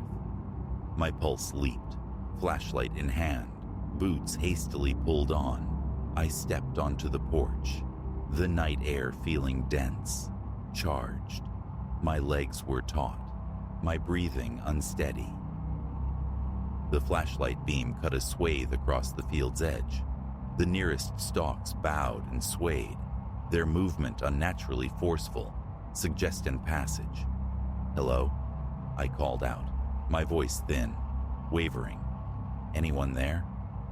Silence answered, save for a sudden gust that sent the corn into a frenzy of rustling. I stood frozen, indecisive. Then, a flicker of rapid movement near the center, something spinning or shifting abruptly. The scarecrow's silhouette seemed to jerk from one orientation to another. A constriction seized my chest. Straining to hear above the wind, I caught a faint, incoherent murmuring. The hand gripping the flashlight began to tremble. Then, abruptly, stillness fell, broken only by the ragged sound of my own breath. I retreated, locking the door firmly behind me, and spent the remainder of the night slumped in a kitchen chair, eyes fixed on the barrier between me and the field. Sleep remained elusive. First light painted the windows. Stiffly, eyes gritty from sleeplessness, I rose and went directly to the field. Dew glittered on the leaves in the cool morning air. As I approached the central post, the scarecrow seemed taller. Or perhaps it was merely the angle of the nascent light. Its hat was undeniably directed my way.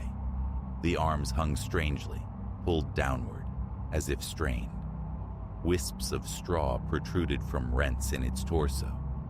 The earth around its base bore fresh, shallow disturbances, drag marks perhaps. Crouching, I touched one indentation, indeterminate. A thorough search yielded nothing further. A leaden weight settled in my chest as my gaze kept returning to the figure's face. The stitches securing its mouth appeared looser, the line gaping slightly. Shaking my head, I turned back toward the dubious sanctuary of the house. I threw myself into chores, seeking distraction in physical labor, cleaning the barn, stacking forgotten bales, sorting the legacy of tools. Hours passed under the sun, punctuated only by a brief meal. The exertion helped tether my thoughts, but as late afternoon shadows lengthened, the inevitability of nightfall and the presence out there returned with sickening force. The memory of my shaking flashlight beam spurred a decision. I would inspect the field again before dusk, seeking normalcy. With measured steps, projecting calm I did not feel, I walked out among the towering stalks, sunlight filtering through the green canopy. Upon reaching the center, I stopped dead. The scarecrow was pitched forward drastically, almost free of its mooring, as though caught mid-descent. Its arms reached outward. The fabric across its shoulders was brutally torn. Though still attached, the rope binding it to the post hung slack. Fresh straw littered the ground beneath it. My throat constricted. Circling warily, maintaining distance, I saw the back of the figure bore long gashes, deliberate slashes through the burlap, not the gentle fraying of time. Straw spilled from these wounds at unnatural angles. The frantic drumming of my own heart filled my ears. Sweat traced cold paths down my spine. The urge to rip it down, obliterate it, warred with a primal hesitation. Would that invite worse? The notion of a vagrant, a nocturnal vandal playing cruel games, offered a shred of rationality. It had to be human mischief. Resolved, I marched to the barn, returning with stout rope. I lashed the figure back to its post, cinching the torso and arms tightly, binding it so securely the wood groaned in protest. Standing back, a fragile sense of control settled over me. I managed a laugh, a brittle, hollow sound in the quiet field. Night descended once more. The porch light cast a lonely circle of illumination. Flashlight and hammer lay ready near the back door, small comforts against the unknown. Windows secured, doors double-checked. Around 9, the wind began its prelude. I steeled myself for the rustling. It started softly, familiarly, then swelled in volume. The porch light flickered erratically. Listening intently, I discerned a scraping noise, dragging, emanating from the field. A heavy pressure built in my chest. Breathe. Stay calm. Moving to the window, I peered through the glass. Cornstalks writhed in the wind's grip. The scarecrow's location, deep within that shifting mass, was obscured. I swallowed against a dry throat. My pulse, a steady, rapid beat. Then came the thud, identical to the sound from the previous night. Snatching the flashlight, I flung open the door and stepped onto the porch, leaving the way clear behind me. My boots echoed on the aged planks. The beam sliced into the darkness, illuminating the first agitated rows. I advanced a few paces, panning the light through the rustling chaos on either side. Visibility was limited to mere feet. Every muscle screamed tension. A faint creak reached me, the sound of rope under strain. Slowly, deliberately, I swept the light deeper. Movement flickered at the periphery, to my left. I snapped the beam that way. Only more swaying stalks met my gaze. Then, deeper still, I caught sight of the central post. Vacant. The scarecrow was not upon it. A length of rope dangled from the wood, swaying gently, frayed ends glinting with clinging straw. Ice flooded my veins. 20 feet away, perhaps, movement registered again. A shape crouched low amidst the corn, obscured by the dense growth. I edged forward, step by cautious step, the wind roaring, my heartbeat pounding in my temples. My foot caught on unseen debris. I stumbled, the flashlight beam dancing wildly. By the time I regained my balance, focused the light, there was nothing but the restless corn. The rope on the post hung still. The urge to flee, primal and overwhelming, warred with the need to know. I kept the beam trained ahead, scanning, searching. The shape was gone. My hands shook violently. "Who's there?" I whispered, the sound cracking. Only the wind replied. Slowly, carefully, I backed away, light fixed on the field. Once clear of the rows, I turned and scrambled into the house, slamming the door, the bolt shooting home with a decisive click. Breath came in ragged bursts, hands slick with sweat, legs trembling.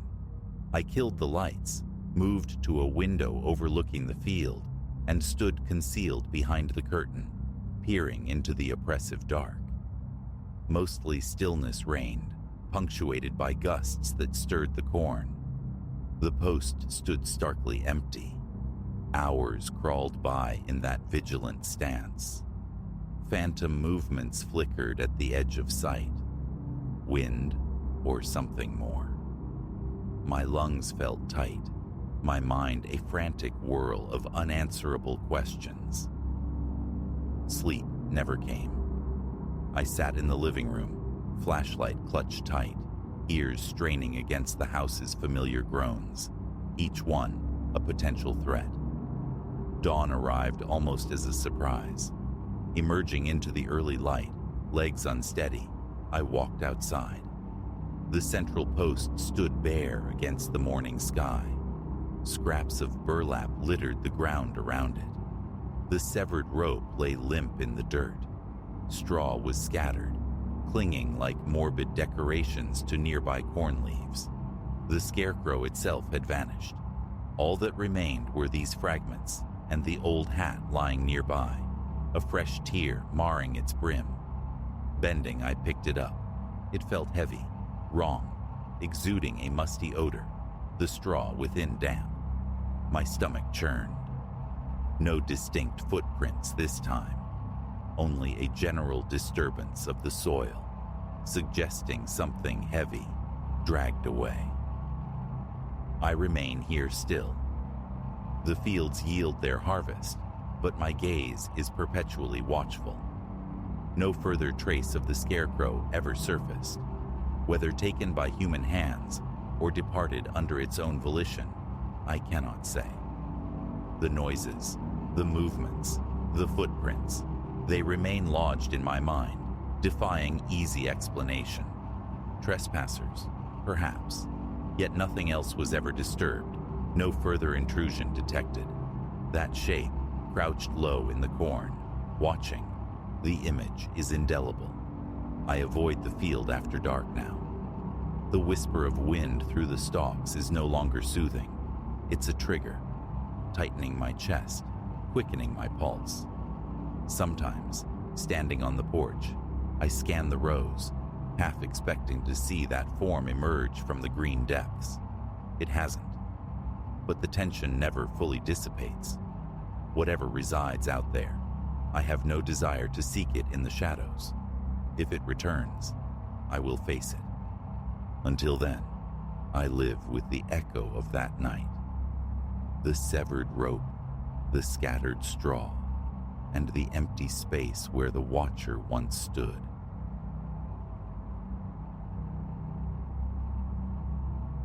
The relocation to Whisper Creek was meant as an erasure, a scrubbing away of the urban clangor that had frayed Elias's nerves thin. He'd grown weary of the relentless press of humanity, the symphony of sirens and shouts. His chosen refuge, a compact house poised on the settlement's very edge, where civilization bled into untamed woodland. Proximity to nature, the allure of profound silence, these were the promised balms. And initially, Whisper Creek delivered. Dawn arrived not with the groan of traffic, but the intricate chorus of unseen birds. Mornings unfolded to the soft percussion of leaves stirred by breezes. Isolation, once a fear, began to feel like a welcome embrace. He was settling. This nascent peace, however, proved fragile. It fractured perhaps 2 weeks in, on a night Elias returned late, the pleasant echo of reunion, with an old acquaintance still warming him. Yet, the house felt altered, colder somehow. He dismissed the sensation, the lateness, the residual whine, and secured the door, doused the lights, sought his bed. But unease lingered, a subtle dissonance beneath the profound quiet, an unnatural stillness. Sleep became a shallow, interrupted thing, his eyes snapping open to stare into the oppressive dark, ears straining against the silence. Around the second hour past midnight, a sound materialized, faint, hesitant, a scritching, low against the exterior wall. Elias lay rigid, breath held, the rhythm of his own heart suddenly loud in the void. He slid from bed, ghosted to the window, parted the curtain by a mere fraction. Moonlight rendered the yard stark and empty. The woods beyond stood as an impenetrable curtain of black. The noise ceased. A branch, surely, wind flung against the siding, or some nocturnal creature foraging. He retreated to the perceived safety of his covers, pulling them high, and eventually, exhaustion claimed him. Morning light revealed nothing amiss. A circuit of the house yielded no fallen limbs, no disturbed earth, no sign of animal passage. Elias chided himself, nerves, an overactive imagination fueled by solitude, and immersed himself in the day's routines. But the following night, the sound returned. Earlier this time, near midnight, the same dry, dragging whisper against the wood, like something heavy, being meticulously pulled along the wall. He sat bolt upright, every sinew taut. Ignore it. Sleep. The commands warred with a primal certainty. Something was out there. Again, the window. Again, the empty yard under the moon's cold gaze. But this time, his eyes snagged on the tree line. There, nestled deep within the first rank of shadows, stood a presence, indistinct, a vertical slash of deeper darkness against the gloom. Elias squinted, desperate for detail, but the night yielded none. It simply stood, utterly motionless, oriented towards the house. A glacial tremor traced his spine.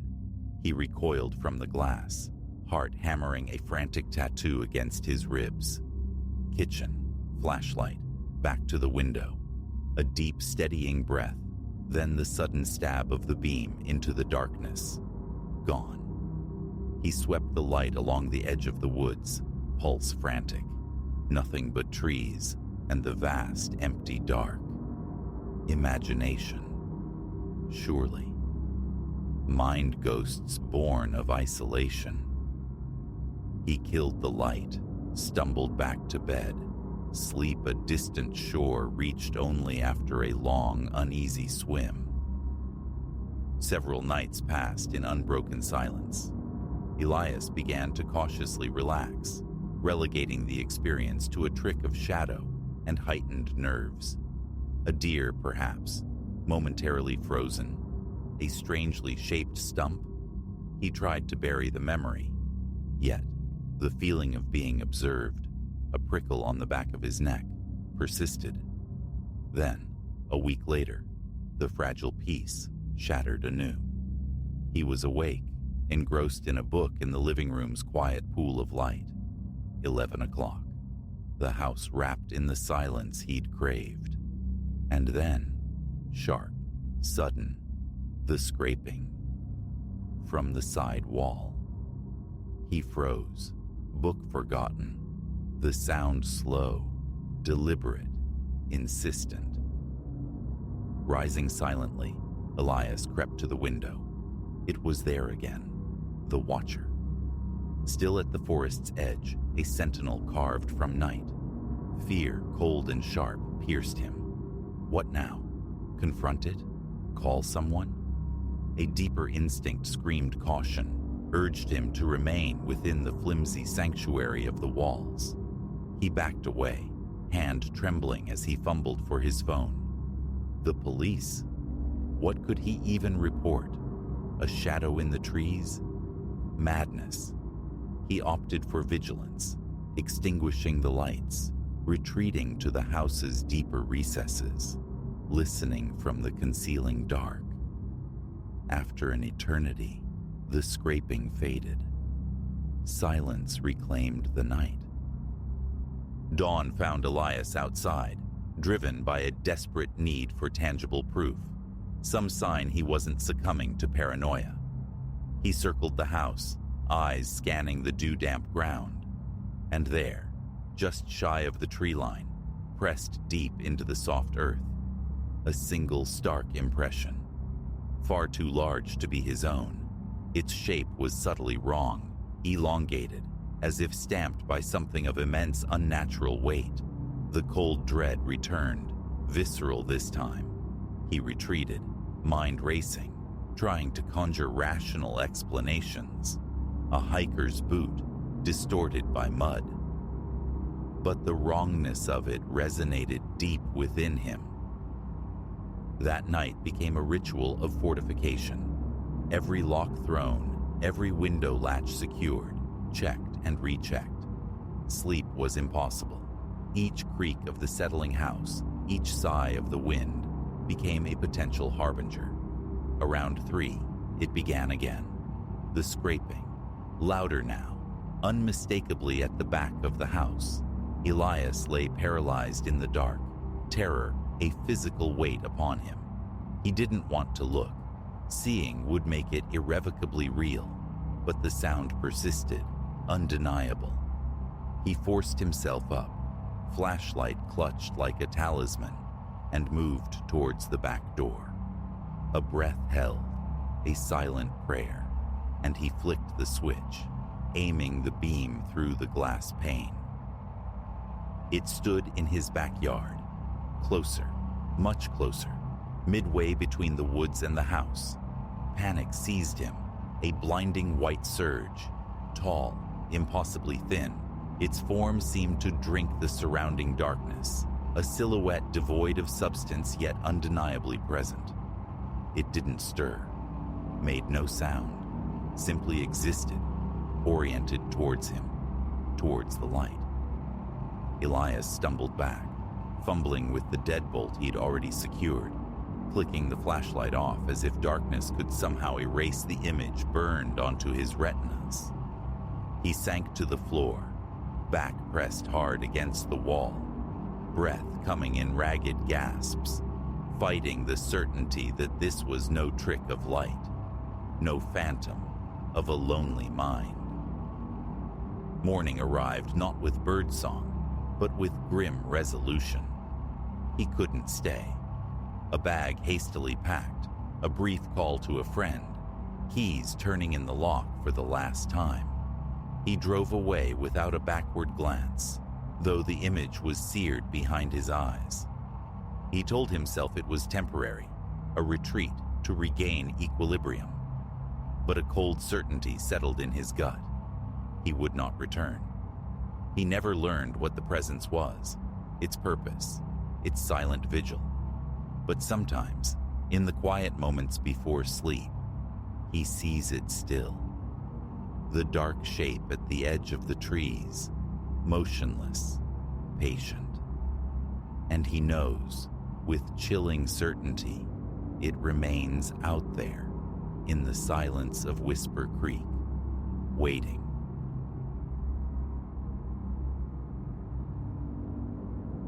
Amidst the sepulchral clutter of that antique emporium, choked with the dust of forgotten histories and the ghosts of chipped porcelain, it commanded my gaze. Scarcely larger than my own hand, the figurine nonetheless asserted itself, a shard of night amidst faded canvases.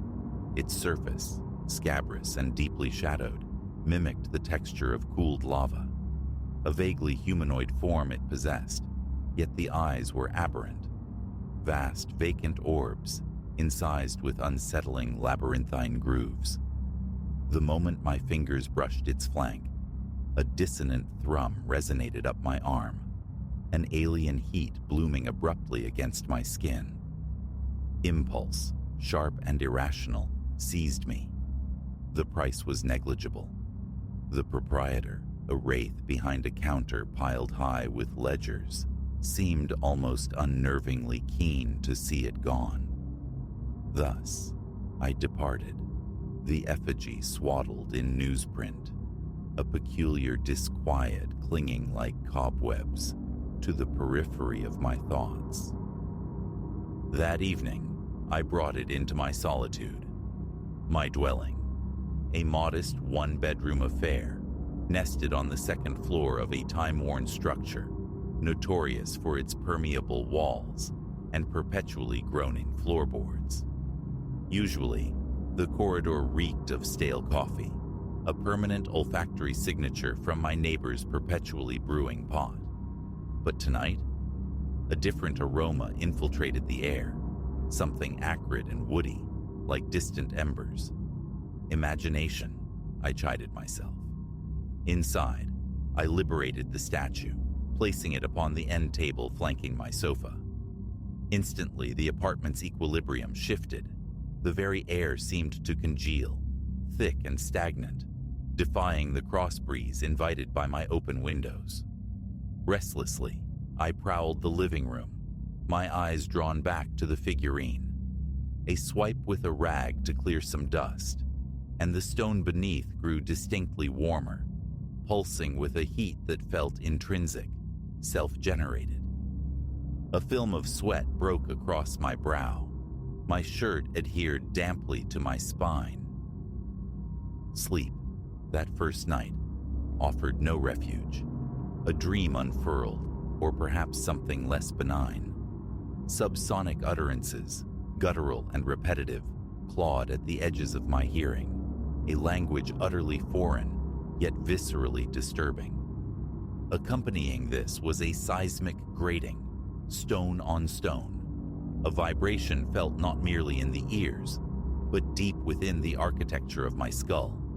I awoke with a strangled gasp, lungs burning, hands trembling violently as my heart hammered a frantic tattoo against my ribs.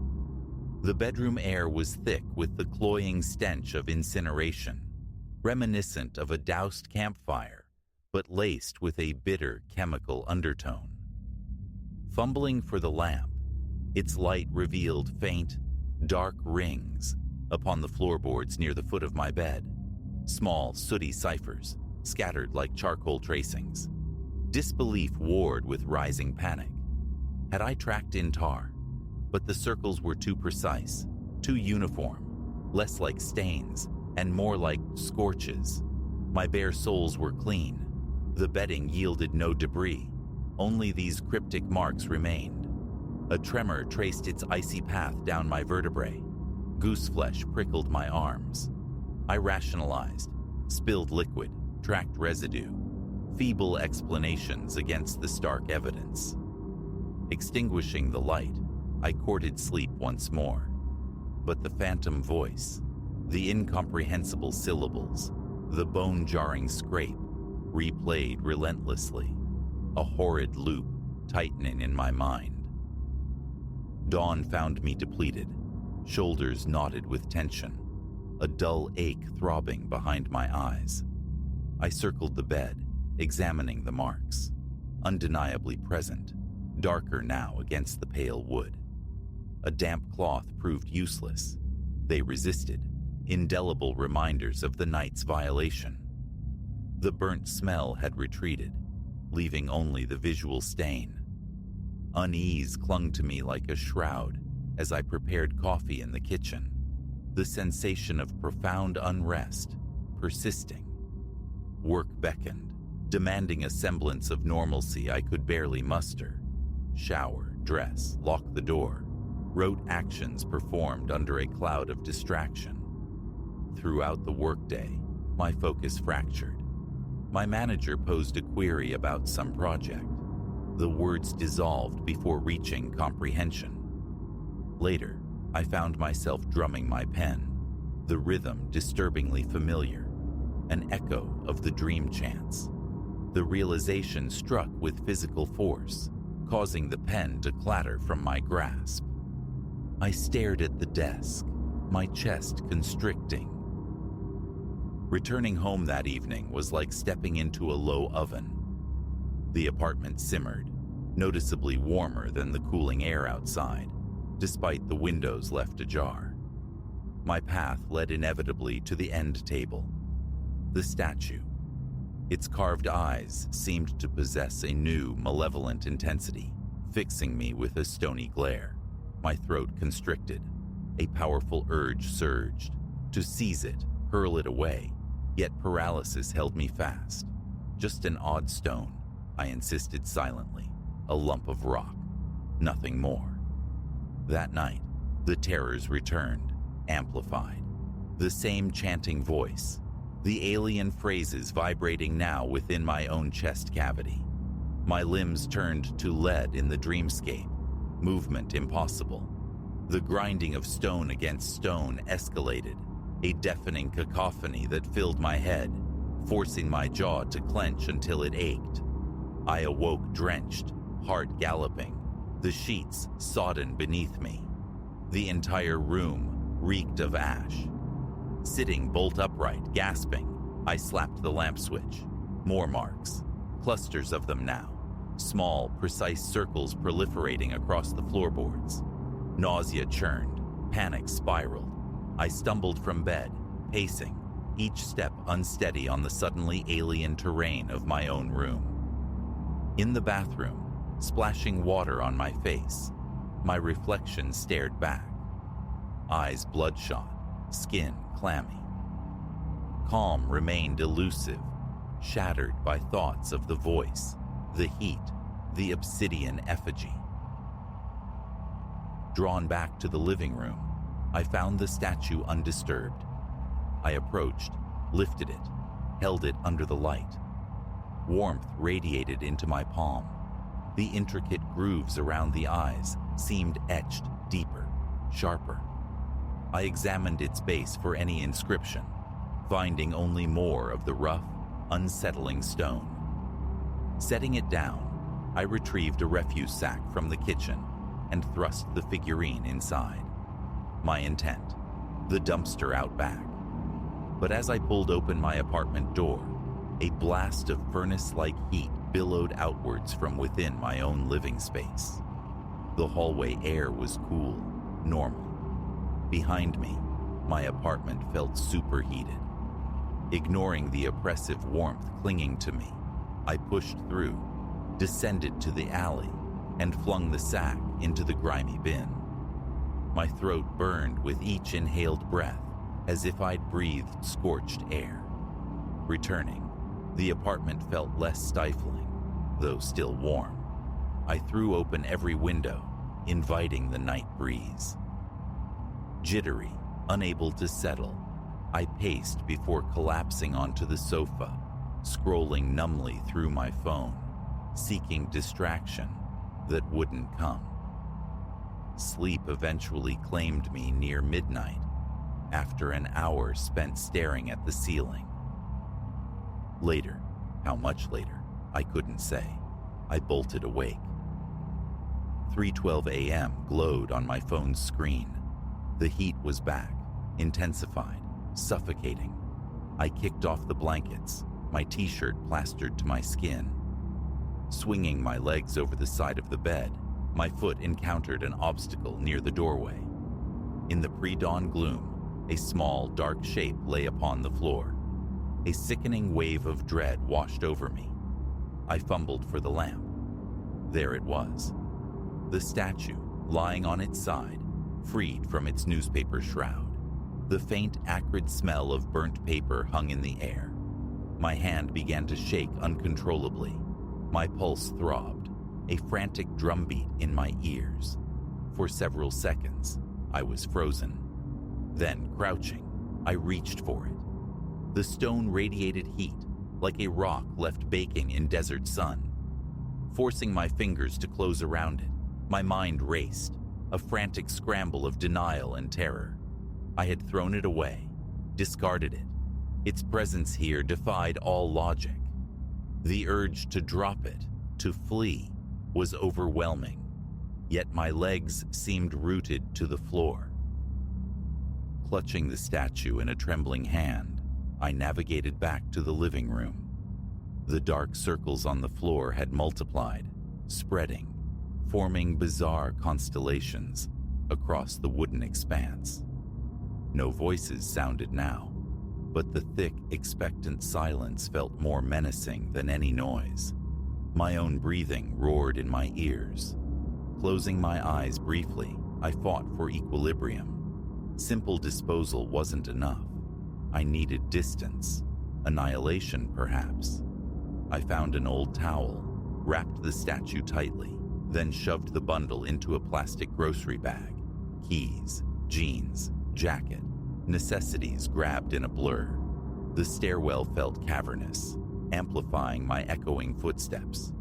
Outside, the crisp night air was a shock against my fevered skin. I made directly for my car. Driving out of the city became a desperate flight, seeking remoteness, a place where this thing could be truly lost. My knuckles whitened on the steering wheel. Each glance at the passenger seat carried the fear of seeing the statue unwrapped, watching, but the bag remained still. Paranoia rode shotgun, my eyes flicking constantly to the rearview mirror, scanning the empty road behind. An hour or so dissolved into the receding city lights before I found it. A lonely stretch of highway, an overpass spanning a shallow, gurgling creek below. I pulled onto the shoulder, engine ticking in the sudden quiet. Heart pounding a heavy rhythm against my ribs, I retrieved the bagged effigy. Scrambling down the embankment, loose soil shifting underfoot, I reached the water's edge. Cold seeped instantly through my shoes as I waded into the current. With a desperate heave, I flung the bag into the moving water. watching it bob, then drift away downstream, swallowed by the darkness. A profound wave of relief washed through me, loosening the iron grip on my shoulders. Dawn was painting the eastern sky with tentative strokes of light as I returned home. Exhaustion weighed me down, a physical ache mirroring the mental toll. Yet, stepping back into my apartment, something was different. Cooler, quieter, almost normal.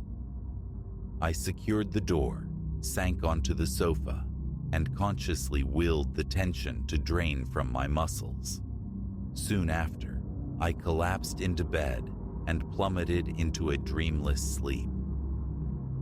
For the remainder of that day, a fragile hope mingled with residual tremors. I aired out the apartment, cleaned obsessively, scrutinizing every inch of the floor. The burn marks persisted, immutable scars on the wood, but crucially, no new ones appeared. The phantom scent of ash had finally dissipated. Mundane chores became anchors: laundry, dishes, vacuuming, anything to occupy my hands and mind. As night descended again, anxiety coiled in my gut. Lying in bed, I listened intently to the familiar hum of the refrigerator, braced for the scraping sound, the alien chant. Silence reigned. Sleep came near midnight, deep and blessedly uninterrupted. Awakening felt like surfacing from a great depth, more rested than I had been in days. The pervasive dread had loosened its grip, though my back still protested. Cautious optimism accompanied me to work. The day passed without incident. No fugue states, no intrusive rhythms. Home felt like home again. The end table stood empty, no sign of the statue. A long, slow exhale escaped my lips, the ghost of a smile touching them for the first time in what felt like an eternity. The following days were marked by a nervous vigilance. Each morning brought checks under the bed, behind furniture, inside closets. The edge remained, but nothing untoward occurred. The apartment maintained a normal temperature.